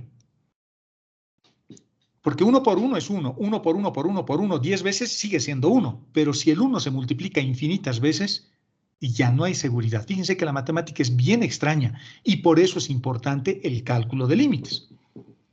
Y este también es extraño. ¿Quién gana? El 0 es absorbente en el producto. 0 por 5 es 0, 0 por 9 es 0. Pero si el número con el que estoy multiplicando es muy grande, ya no da 0. ¿Se dan cuenta? Qué interesante, ¿no? Les puse acá los límites para que ustedes puedan recordar las indeterminaciones. Son 7, 1, 2, 3, 4, 5, 6, 7 indeterminaciones. Esto es peor que los jinetes del Apocalipsis, que solo son 4. Así que con los límites podemos irnos directamente a llorar, ¿no? A llorar. Esto es terrible. Son 7 indeterminaciones. En cambio, los jinetes del Apocalipsis, jinetes bíblicos, solo son 4. Y esta nota expresa un poco lo que les mostraba hace rato. Cuando yo evalúo un límite cuya variable es un vector, ese concepto de límites laterales tiende a infinito. Y para que el límite exista, todos esos límites tienen que tender al mismo valor. Eso es lo grave, eso es donde uno se tiene que poner a llorar. Porque fíjense, acá está ese dibujo que explicaba justamente esa idea, en este dibujo. En cálculo 1 hacía esto. Ustedes han hecho eso en su práctica también. Se aproximaban por el lado izquierdo, salía un cuarto negativo. Por el lado derecho salía un cuarto positivo en el límite. Entonces quiere decir que la función no existe, ese límite no existe. Ese límite no existe porque el límite no existe. Pero solo dos límites, solo dos tienen que calcular. Y ya parecía pesado, ¿no? Solo dos, porque me puedo acercar por el lado derecho o por el lado izquierdo, porque la esfera donde estoy trabajando es una esfera de dimensión 1. Pero si yo tengo una esfera de dimensión 2, fíjense, ¿cuántas aproximaciones puedo tener hasta el origen de coordenadas en este caso? Puedo acercarme por este lado, por este. Hay infinitas aproximaciones. Infinitas, jóvenes. Si el límite existe, las infinitas aproximaciones tienen que ser iguales. El resultado tiene que ser igual para los infinitos límites que hay que evaluar. Por lo tanto, eso ya debería hacernos preocupar, porque a partir de ahora voy a empezar a calcular límites infinitas veces. ¿De acuerdo? Espero que se entienda el concepto, porque esta idea, este concepto que estoy expresando, me va a servir para resolver límites. Sigamos. Bueno, la discontinuidad es una cosa como esa, es lo que hemos explicado. Esta definición, esta nota que he puesto ahí, les estoy mostrando acá. Fíjense a este punto, al punto donde tengo el problema, donde estoy queriendo calcular el límite que está por acá. Ahí cito. Fíjense, por ese punto pasa esa recta naranja. Por ese punto pasa esta recta azul. O cualquier otra recta que se nos ocurra. Entonces quiere decir que voy a tener distintas trayectorias para acercarme a este punto. En cambio, en cálculo 1 la cosa era bien fácil. Solo tenía una trayectoria. La trayectoria es horizontal sobre el eje X. Por acá o por acá y punto. En cambio acá, fíjense, puedo construir rectas, puedo construir curvas, infinitas rectas que pasan por un punto, cada una tendrá su vector direccional diferente, y si el límite existe, tendré que calcular infinitos límites. ¿De acuerdo? Qué grave, pero van a ver que es bastante divertido, como lo vamos a ver más adelante.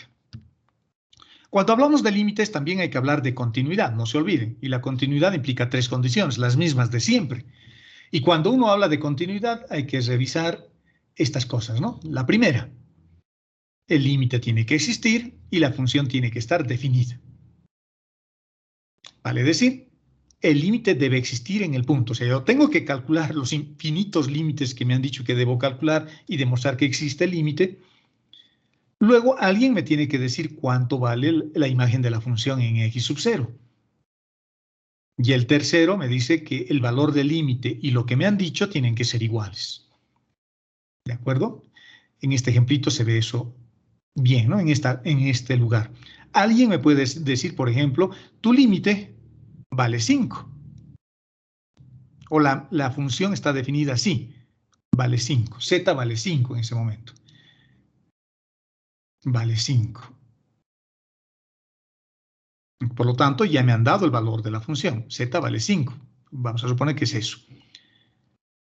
Y por lo tanto, ya tengo la primera. La segunda, tengo que calcular límites. Y cuando yo calculo límites, por ejemplo, en este caso límites laterales, si voy por este lado, obtengo 5, veo 5. Y si voy por este otro lado, veo 3. Por lo tanto, el límite no existe. Por lo tanto, como el límite no existe y z me han dicho que vale 5, la función es discontinua. Es bastante de sentido común. O sea, no hay que acordarse absolutamente nada. Estos resultados tienen que estar deberían dar la misma imagen para que yo diga que la función es continua. Es bastante sencillo, ¿no? Es bastante sencillo de entender, no es complicado. Por eso el concepto es importante, porque si el concepto es importante voy a poder resolver muchas cosas, pero si me aferro a mis definiciones y me aferro, digamos, a entender de manera mecánica lo que estoy haciendo, no me voy a dar cuenta de lo que estamos haciendo. No me voy a dar cuenta de lo que estamos haciendo. ¿De acuerdo? Siempre es importante ver el más allá de lo evidente, ¿no? Siempre es más importante. Y para la gente, digamos, que no puede ver más allá de lo evidente, existen estas reglitas, digamos. Existen estas reglitas, pero en realidad al único que debería preguntarle si la función es continua o no es al límite, porque el límite nunca nos va a mentir. Yo tengo que calcular un límite. Si el límite no existe, la función es discontinua de entrada. Si no hay imagen, si el límite ya me está destapando la máscara que tenía la función, o sea, al límite hay que preguntarle. Por más de que alguien me diga que la imagen de la función es 5, por más de que alguien me diga, yo estoy viendo 5, me va a decir, pero le puedo preguntar también a otra persona, al que está sentado a mi lado, ¿cuánto tú ves? Yo veo 4, me va a decir. El otro le voy a decir, ¿tú cuánto ves? Veo 3. O sea, hay alguien que me está diciendo cuánto vale la función. Va a depender de su punto de vista. Pero como no me puedo fiar en los ojos de mis amigos, Le tengo que preguntar a mi amigo límite. Finalmente, después de haber indagado todo el mundo y todo el mundo haber coincidido que vale la imagen 5 porque todos estamos viendo lo mismo, pero le pregunto al límite y el límite me dice, no, mentira, todos tus amigos están ciegos. No existe el límite. Por lo tanto, yo ya concluyo de que la función es discontinua. ¿De acuerdo? Entonces, no les vamos a creer a nuestros amigos, por más cercanos que sean nuestros amigos. Hay que preguntarle al límite, porque el límite no tiene ningún interés de mentirnos, ni hacernos felices. ¿De acuerdo? El límite es un elemento matemático y el límite no miente. Veamos cómo se resuelven límites. Empecemos a ver cómo voy a empezar a calcular infinitos límites. Veamos, este es el primer límite que me han dado. El vector al que estoy tendiendo es el vector 0, 0, 0, al origen de coordenadas. Lo primero que puedo advertir acá es de que la función es una función con 4 variables. 3 variables a la entrada y tengo que saber su imagen. Y su dominio de definición está en el espacio vectorial x, y, z. Y tengo que aproximarme a ver, me tengo que aproximar acá, al origen de coordenadas. Porque fíjense, x tiende a 0, y tiende a 0 y z tiende a 0. Esas son las componentes de un vector en el espacio. Si lo veo como una caja negra, la caja negra sería una cosa así. Aquí tengo x, aquí tengo y aquí tengo z. X, y z. Y aquí tengo la imagen que me va a arrojar la caja negra. La caja negra. Y eso para nosotros es esto. Esto que lo voy a resaltar con color amarillo. Eso es esto. Solo eso. Eso está acá. Eso es el valor de z. No, ya no va a ser z. Tendría que ser, no sé, w. La inicial de mi nombre, lo que ustedes quieran. A ver, le vamos a poner la inicial de mi nombre. M. Yo quiero saber cuánto vale M. Cuando meto X, Y y Z con componente 0, 0, 0. Cuando meto este vector. Quiero ver cuánto es la imagen. Y la imagen es esto, ¿no? La imagen lo puedo encontrar con esto. Con eso que estoy encerrando. Es un límite. Esta función tiene 4 variables. X, Y y Z, que son las variables independientes. Las variables independientes, bueno, esas que acabo de borrar. Esas que acabo de borrar y mover. Mi cursor, mi mouse ya está hecho tiras. Vamos a avanzar más harto ya. ¿Dónde estábamos? Acá estábamos. Les decía, a la entrada tengo un vector con 3 componentes y a la salida tengo una imagen que es M. Yo quiero saber la imagen. Fíjense, yo reemplazo. Vengo alegremente, digo, yo voy a poner 0 aquí, voy a poner 0 aquí y voy a poner 0 aquí. Y me voy feliz. Entra y la caja se vuelve loca.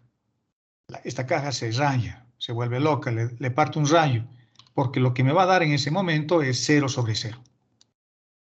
0 sobre 0. Me dice, ¿sabes qué? Yo estoy imposibilitada de darte la imagen. No puedo, no puedo. Ese número, ese vector que has escogido es muy complicado para mí. Hay que pedirle ayuda al límite. El límite va a venir, me va a dar un golpe en la cabeza acá y me va a permitir ver si hay o no hay imagen. Eso es lo que me va a decir la caja negra.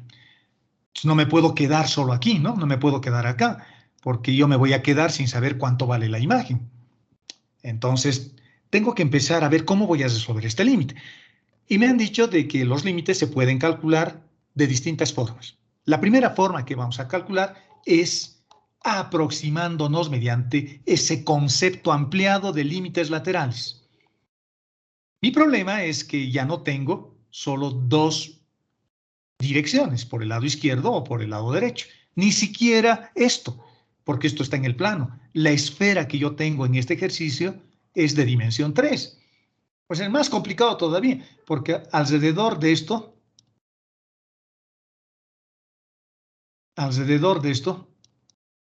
hay una esfera. Entonces me puedo aproximar por acá, por acá, por acá, con una curva parabólica, con una curva hiperbólica. Y si el límite existe, el resultado tiene que ser el mismo. Fíjense la complejidad que estamos viendo, ¿no? Pero van a ver que no es muy difícil. Voy a empezar mi análisis tímidamente. Voy a decir, yo como estoy enamorada de cálculo 1 o enamorado de cálculo 1, me voy a aproximar por mi recta más querida, por la recta X. Por la recta X, porque siempre hacía así mis límites laterales. Mi docente me ha enseñado eso, yo puedo decir, ¿no? La recta X para mí es mi mundo. Me voy a aproximar por el eje X, digo. Lo primero que tengo que ver es que esta recta tiene que pasar por el origen de coordenadas. Tengo que escribir la ecuación de una recta que pasa por el origen de coordenadas. O puedo decir, me voy a aproximar por el eje Y, o por el eje Z, o por cualquier recta. Interesante. Fíjense lo que vamos a hacer. Me voy a aproximar por esta recta. Ni siquiera el eje X.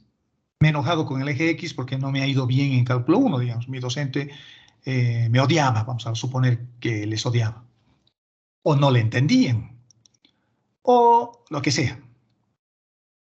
Me voy a aproximar con esta recta. Fíjense, esa es una recta, es la forma simétrica de una recta. Tiene su propio vector normal, es 1, 1, 1. Por lo tanto, yo estoy escogiendo una recta que es más o menos, digamos así. A ver, vamos a ver. Esto, digamos, una recta que pasa más o menos como eso que he dibujado, pero tiene que pasar por el origen de coordenadas, ¿no? Una recta que va de menos infinito hasta infinito, que está dentro de esta esfera. Por lo tanto, fíjense, la primera aproximación usando esa recta voy a decir como x es igual a y es igual a z, simplemente reemplazo y por x y z por x o y por x y por z. Puedo reemplazar cualquier valor. Lo voy a colocar todo en términos de x. Como x es igual a y x es igual a z por esta forma simétrica de la recta, entonces y los reemplazo por x y z los reemplazo por x, abajo hago lo mismo, con este puedo cancelar, me estoy aproximando con esa recta. Esto es un límite súper sencillo y el resultado vale 3. Ya me estoy alegrando, ¿no? Ya digo, de los infinitos procedimientos que tengo, ya he hallado uno. He usado una recta con vector direccional 1, 1, 1 y que pasa, por supuesto, por el origen de coordenadas. ¿Por qué por el origen de coordenadas? Porque ahí estoy calculando el límite, en el origen de coordenadas. Luego voy a decir, no, voy a volver nomás a mi primer amor, cálculo 1, y voy a usar mi eje preferido, el eje X. Por lo tanto, ¿cuál es la ecuación del eje X? La ecuación del eje X es x igual a x, no hay y en el eje X, vale 0, y no hay z en el eje Y. Perdón, en el eje X, z vale 0. Esta es la ecuación del eje X. Bien fácil, hay que saber esas cosas, ¿no? Es cuestión de sentido común. Si no se dan cuenta por este lado, escriban la ecuación de la recta que pasa por el origen de coordenadas y utilicen el vector direccional de la recta utilizando el vector y, porque ese es el vector direccional de la recta. Por eso se estudia geometría analítica antes, ¿no? Para que yo aplique todo eso ahora, porque estoy usando una recta que es el eje X.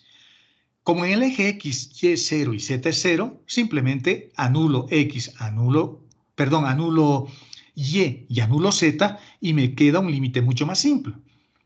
Y el resultado es extrañamente 1. Y el 1, ni llorando, es igual a 3.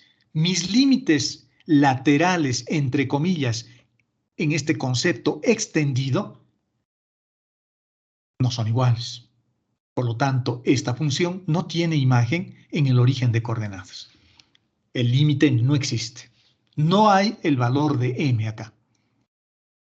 Cuando yo meto el vector nulo, el vector de componente 0, 0, 0, no hay imagen. Interesante, no tiene imagen, no pertenece a su dominio de definición. Esa función no está definida en ese punto. Debe haber un hueco ahí. ¿De acuerdo? Así se calculan los límites. Fíjense, si ustedes se van dando cuenta, hay que empezar a acordarse de curvas, de rectas y de varias cosas. Como los resultados son diferentes, el límite no existe.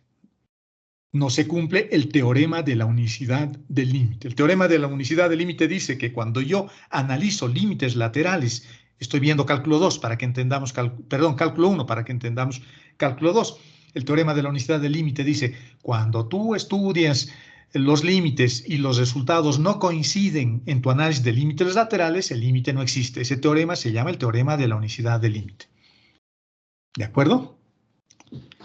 ¿Podía haberlo resuelto de otra forma? Sí. Fíjense, podía haber usado una recta también, pero una recta con cualquier vector direccional. Lo parametrizo a mi recta, como sabemos, y luego digo, como x tiene que tender a 0, y tiene que tender a 0, y z también tiene que tender a 0, la única posibilidad es que t tienda a 0.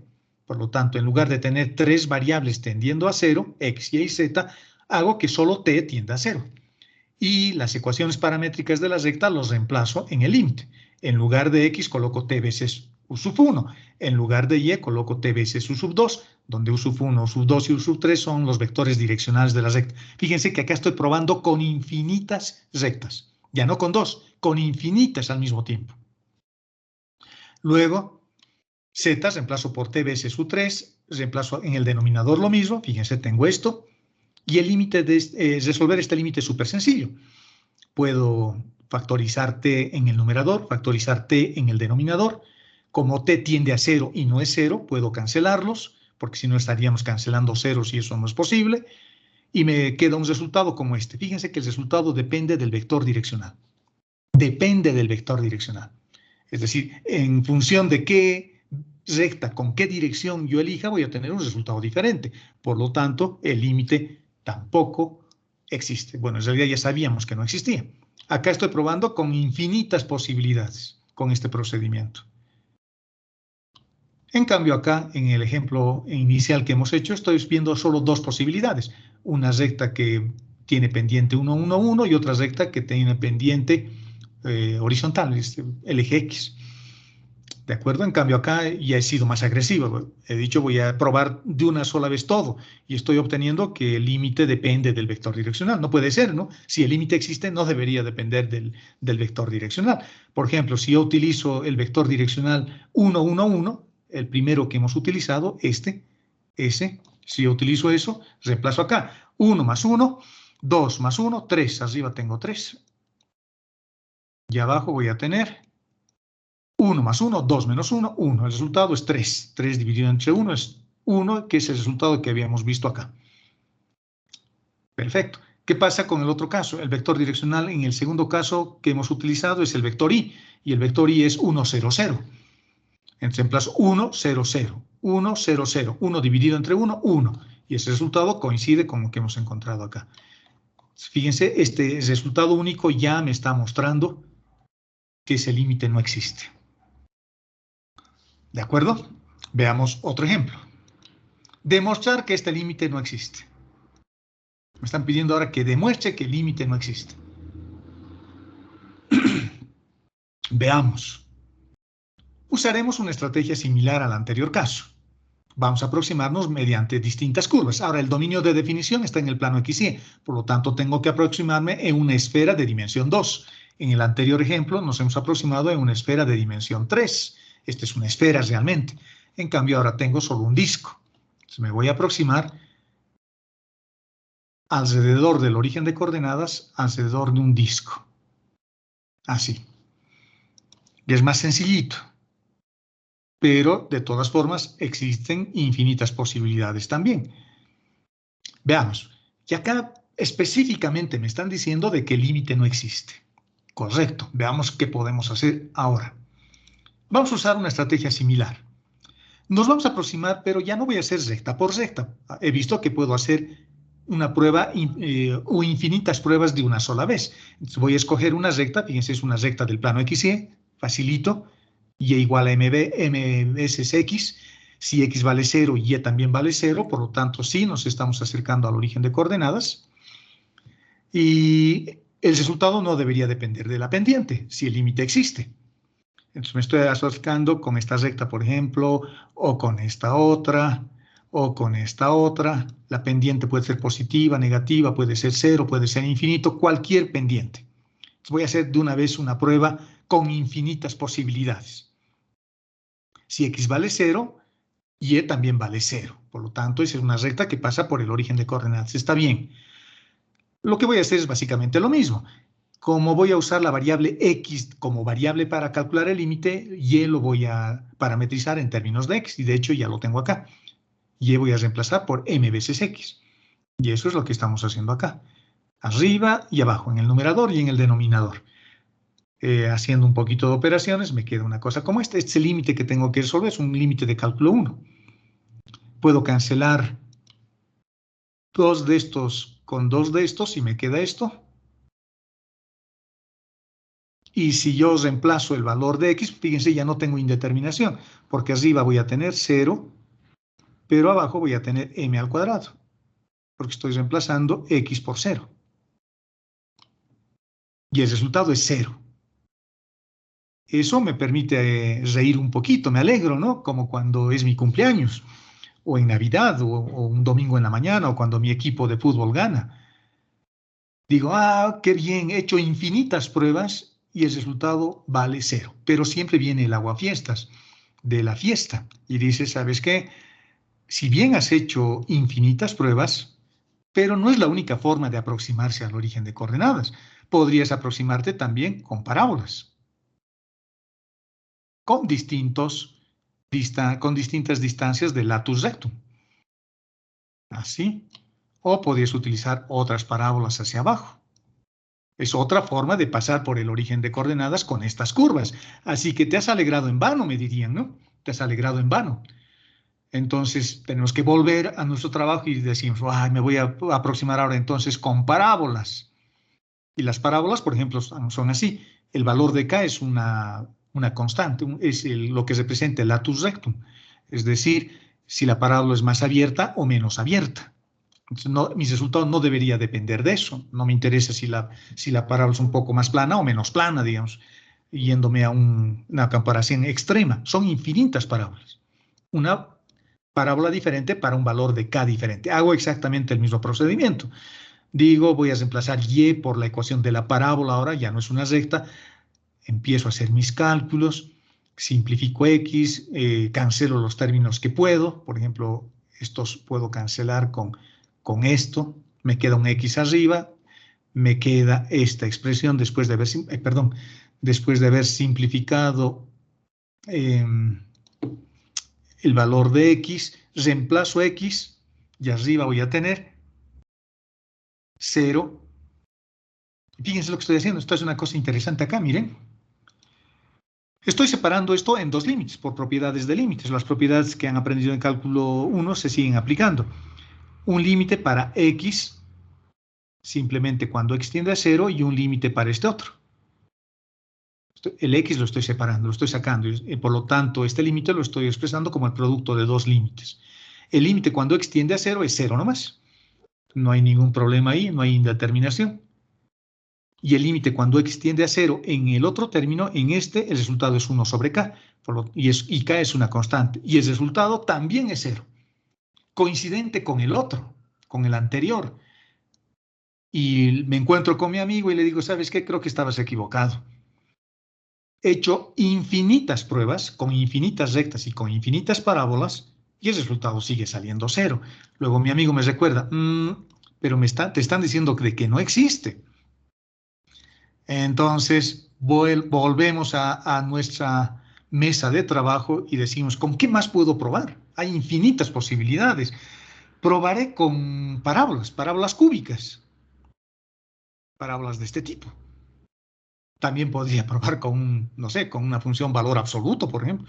No sé, con lo que se les ocurra a ustedes, pero tiene que pasar por el origen de coordenadas. Voy a probar con parábolas cúbicas, dijo. Con parábolas cúbicas.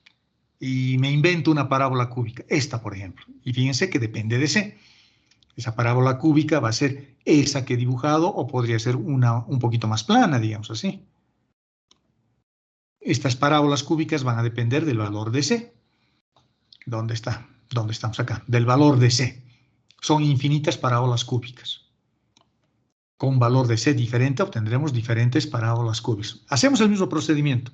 Reemplazamos y por la ecuación de la parábola cúbica, simplificamos, pero al simplificar ocurre una cosa interesante. Fíjense, este x a la sexta se me va con este x a la sexta, desaparece x y el resultado del límite depende de C. No es 0, depende de C. 0 es un caso particular cuando C vale 0, pero si C vale 1, ya esto, el resultado es un medio. Imagínense que y es igual a x al cubo. El resultado y es un medio, diferente de 0. ¿Se dan cuenta? Esa es la dificultad de estos límites. La dificultad de estos límites es de que esa idea de límite lateral ahora se extiende al infinito. Y hay que empezar a probar con rectas, con parábolas cúbicas para determinar si ese límite existe. Esta es una forma de evaluar límites, pero existen otras formas. Veamos el siguiente ejemplo. Le estoy mostrando distintos métodos para calcular límite. Ustedes aplicarán un método diferente según el caso, según la experiencia que vayan adquiriendo calculando límites. Como en este caso he demostrado que el resultado depende de C, el límite no existe. Veamos un caso más interesante. Y para entender este otro caso es primero entender esto. Imagínense que estoy queriendo hallar el límite cuando x tiende a 0 y y tiende a 0. Acá nuevamente. Entonces me tengo que acordar de mi n-esfera de dimensión 2. Mi n-esfera está ahí. Es un círculo.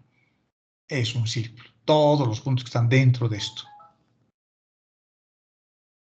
Todos los puntos que están dentro de esto. Cuando utilizamos rectas, jóvenes, por ejemplo, en el primer caso, esta, o esta, o esta. Cuando utilizo esas rectas que pasan por el origen de coordenadas, siempre dejo resquicios. Fíjense, aquí estoy dejando un espacio por donde se podría meter una recta. Acá estoy dejando un espacio, acá también, entre estas dos rectas estoy dejando un espacio. Eso siempre me da la posibilidad de que por ahí se meta una curva, una nueva recta. Por ahí, fíjense, y como estas rectas son infinitas, siempre voy a tener la posibilidad de meter una recta diferente. Por eso es que hay que probar varias rectas. Lo mismo ocurre con las parábolas o con cualquier curva.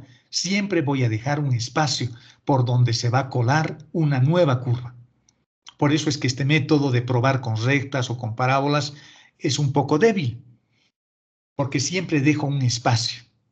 Esa es la idea. En las parábolas ocurre lo mismo. Fíjense, esta era una parábola, pero otra parábola con un latus rectum diferente es esta. Y fíjense que acá estoy dejando un espacio entre estas dos parábolas. Y por acá puede entrar otra parábola que me dé una imagen diferente. Qué contrariedad, ¿no? Qué complicado. Pero como nosotros somos inteligentes, todos lo somos, ya les dije, todos lo somos, yo voy a decir, voy a hacer una cosa más interesante. En vez de utilizar rectas, ¿qué pasa si yo hago, y acordándome de esas funciones, de esos conjuntos abiertos, qué pasa si yo hago, digo, un círculo alrededor del punto y hago que el radio disminuya? Entonces ahí ya no voy a tener la posibilidad de que una recta se me cole por algún punto, porque ahora es toda la región que se está volviendo más pequeñita. El círculo va disminuyendo de radio y por lo tanto se va a crear una especie de frontera acá, de límite, de pared, donde cualquier recta que pueda meter por acá choca, porque ahora estoy trabajando con toda la curva alrededor del punto. Esa es una buena estrategia. Entonces, se puede utilizar en algunos casos. Con esa idea en mente, fíjense lo que vamos a hacer. Acuérdense de la idea. La idea es lo más importante, el concepto es lo más importante. Digo, este es el límite que quiero calcular. Podría recurrir a aproximarme con rectas, con parábolas, hacer todo lo que hemos hecho. Pero ahora, como somos un poquito más inteligentes que las rectas, voy a decir, no, lo que voy a hacer ahora es ya no aproximarme linealmente con una recta, o con una parábola, o con una parábola cúbica, o con una curva polinómica. Lo que voy a hacer es aproximarme con una región, ya no con una curva. Voy a hacer que esta región disminuya su radio. Perfecto, por lo tanto voy a utilizar mis queridas amigas coordenadas polares. Estos señores viven dentro de una región, las coordenadas polares, y estas son ecuaciones de transformación. Entonces, estas ecuaciones las voy a reemplazar, las variables x y y las voy a reemplazar con estas, pero tengo que asegurarme de usar solo una variable, o el radio o el ángulo. Creo que lo mejor es usar el radio. Entonces digo, si el radio tiende a 0, X también tiende a 0 y Y también tiende a 0. Genial. Así los dos al mismo tiempo tienden a 0, haciendo que el radio tienda a 0. Reemplazo estas ecuaciones de transformación en mi ejercicio, que es X por Y, y abajo tengo una raíz con X al cuadrado y al cuadrado. Reemplazamos, simplificamos. Fíjense que en este reemplazo, el seno de θ y el coseno de θ los puedo sacar fuera del límite. Me va a quedar un r al cuadrado arriba y abajo me queda un r al cuadrado dentro de la raíz. Por lo tanto, esto es r y aquí arriba tengo r al cuadrado. Por lo tanto, puedo cancelar el r que me queda acá con un r de acá y me queda simplemente radio. Y este límite no, ya es súper fácil. Cuando el radio tiende a 0, el límite para el radio tiende a 0. Ya está, ya no necesito hacer más nada. Esta es una buena idea para calcular límites. Es una buena idea. ¿De acuerdo? Ya no tengo que estar preocupándome de las infinitas posibilidades, ese concepto de límite lateral que antes veíamos. Ahora es más fácil. Lo único que tengo que tener cuidado en este caso es de que el resultado no dependa del ángulo.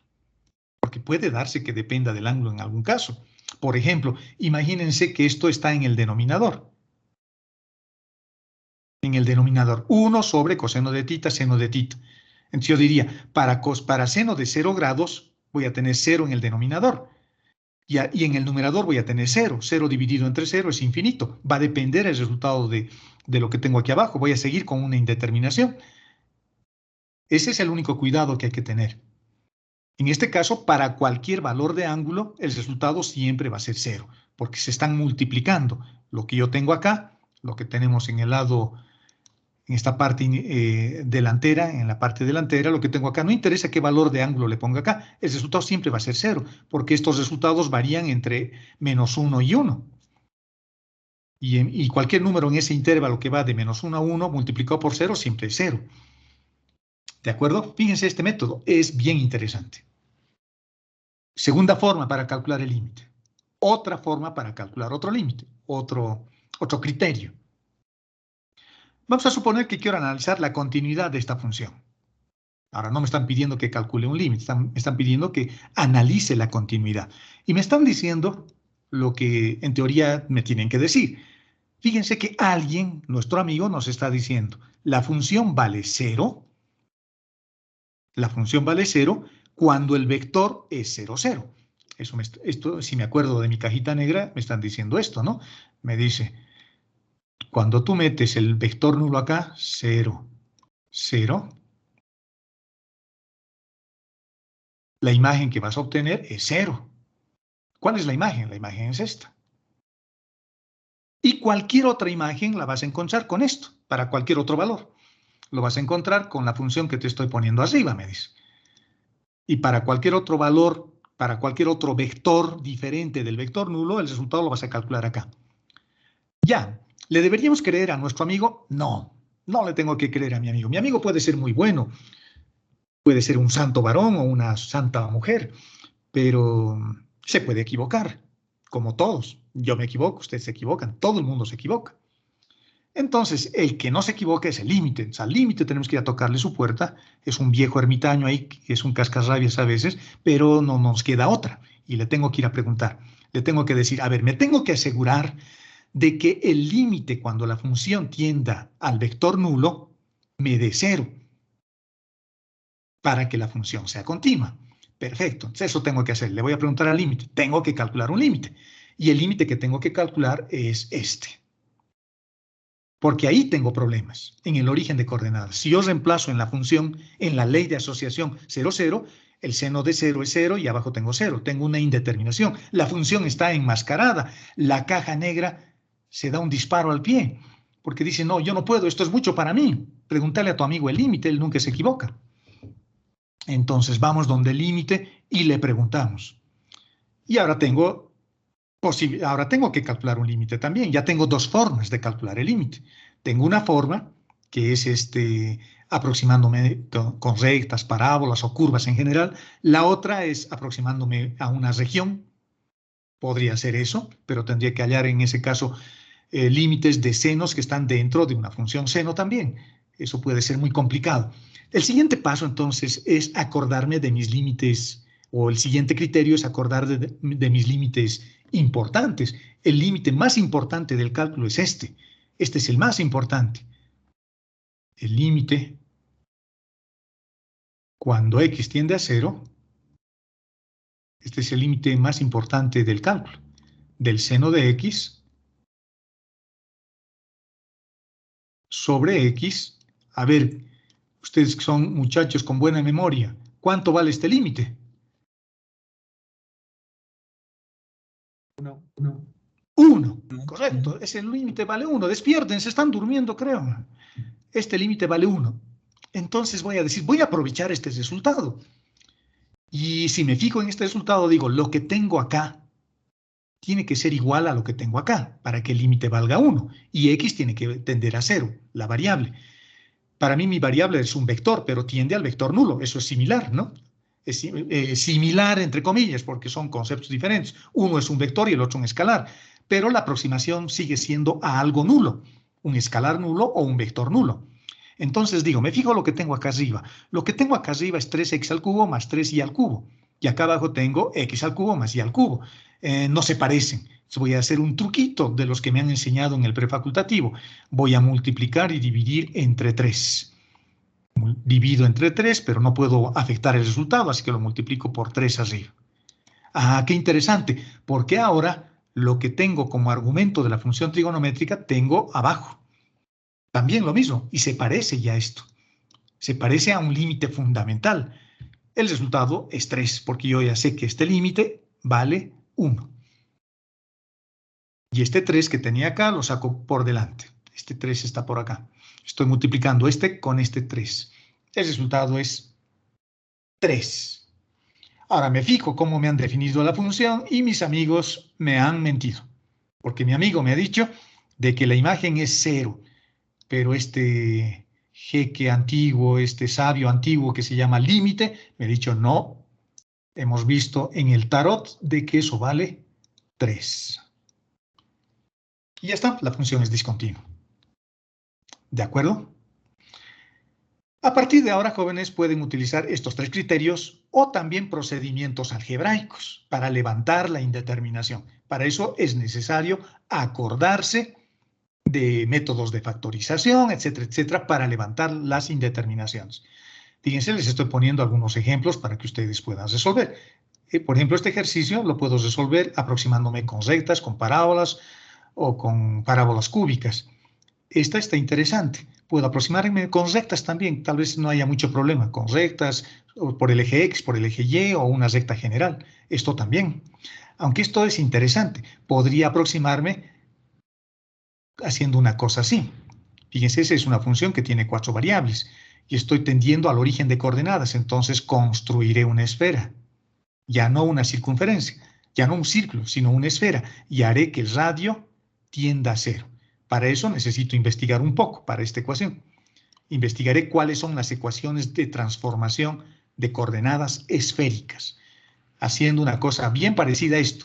Estas son las ecuaciones de transformación para coordenadas polares, porque las coordenadas polares encierran un círculo y las coordenadas esféricas encierran una esfera.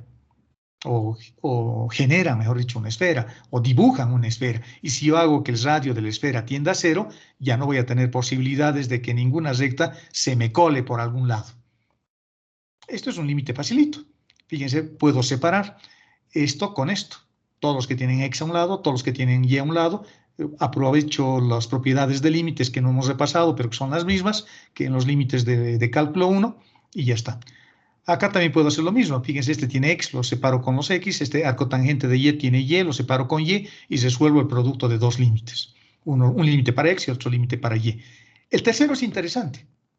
El último, el sexto es interesante, porque digo, podría utilizar tal vez una recta o una cosa por el estilo, pero también podría utilizar procedimientos algebraicos, podría tratar de factorizar el numerador y el denominador, cancelar tal vez algunos términos para levantar la indeterminación.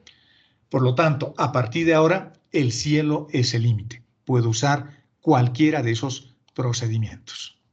Ya saben calcular límites, jóvenes, empezar a practicar. Empiecen de los más facilitos y váyanlo complicando poco a poco. Y con eso damos por concluida la clase del día de hoy. ¿Alguna duda? ¿Alguna consulta? ¿Algún comentario? Ingeniero, disculpe. Sí. En el método de disminuir la región, ¿cuál tiene que ser, perdón, la condición, digamos? Porque en los otros, o sea, no tenía que estar en función de la pendiente o de C o de K. En cambio aquí, ¿de qué no tiene que depender para que el límite exista? En este caso, lo bueno de este método es de que el resultado no varíe en función del ángulo. El ángulo hay que fijarse. Porque les decía, por ejemplo, ¿qué pasa si el resultado que yo obtenía era una cosa así? Arriba me queda 0, y abajo, perdón, R, y abajo me queda coseno de tita. Vamos a suponer que me queda coseno de tita simplemente. Y tengo que calcular este límite. Mi pulso es una lágrima, jóvenes. Y estoy haciendo que el radio tienda a 0. Entonces yo al principio puedo decir alegremente, ¡qué alegría! Esto vale 0. Porque si el radio vale 0 y me olvido de ver el ángulo. Pero fíjense, ¿qué pasa si el ángulo vale 0? O perdón, pi medios. ¿Cuánto vale el coseno de pi medios? Muchachos, ¿cuánto vale el coseno de pi medios? 0. 0, fíjense, aparece mi indeterminación. El brujo, el hechicero que nos tortura la vida, aparece una indeterminación. Quiere decir que en la dirección del vector J hay indeterminación. Sigo sin saber. Entonces este método fallaría, digamos, ¿no? Entonces diría, no, por este método no puedo, tendré que intentar otra cosa. Tienen que ver que el resultado no dependa del ángulo. Ese es el único cuidado que hay que tener. En este caso no depende del ángulo, porque tanto la función seno como la función coseno están multiplicando a r, y el coseno puede variar entre 1 y -1, incluido el 0, y el seno también varía entre 1 y -1, incluido el 0. Lo peor que puede ocurrir es que me dé 0 por 0, pero 0 por 0 por 0 es 0 nomás, porque 0 nos está multiplicando infinitas veces. Ese es el cuidado que hay que tener, que el resultado no dependa del ángulo, que no encuentre una dirección asociada a un valor de ángulo, pi cuartos, pi medios, pi, donde me aparezca la indeterminación, porque en ese momento falla mi criterio. ¿De acuerdo? ¿Está claro? Sí, gracias, Inge. De acuerdo, muchachos, empiecen a practicar límites, Fíjense, les he mostrado 3 formas. Uno, usando ese criterio ampliado de límite lateral, aunque ya el término lateral ya no tiene mucho sentido. Utilizando esta aproximación de una región, haciendo que la región se vaya haciendo más pequeña cada vez, se vaya constriñendo hasta volverse un punto. Ese es el mejor criterio que habrá que aplicar cuando tengo, no sé, cosas como x al cuadrado y al cuadrado, ¿no? Donde eso yo sé que es el radio, donde pueda simplificar. O aproximarme con límites conocidos, los límites fundamentales que han aprendido en cálculo 1, o aprovechando mis conocimientos de álgebra para ver si todos estos métodos no puedo aplicar, posiblemente siempre pueda factorizar algo. Y de tal forma de que yo levante la indeterminación y ya no aparezca ninguno de esos jinetes del apocalipsis que hemos visto, que son 7 en este caso. ¿De acuerdo? Esa es la idea, jóvenes, de los límites. Es bastante divertido, ¿no? Así que es un reto para que vayamos practicando cada uno de nosotros y aprendamos a calcular límites. O practiquemos en realidad. ¿De acuerdo? Con eso damos por concluida nuestra clase. Vayamos a almorzar. Si es que no lo han hecho todavía, yo iré a almorzar y nos vemos la siguiente semana. Gracias, jóvenes. Gracias por su cariño. Nos vemos. Hasta luego, ingeniero. Hasta luego, jóvenes. Gracias a usted, Inge, por enseñarnos. Gracias. Luego. Ok, Gracias, jóvenes. ingeniero, por la clase. Estaba muy bueno. Hasta luego, Inge. Gracias, jóvenes. Gracias, Inge. Hasta luego. Hasta luego, muchachos.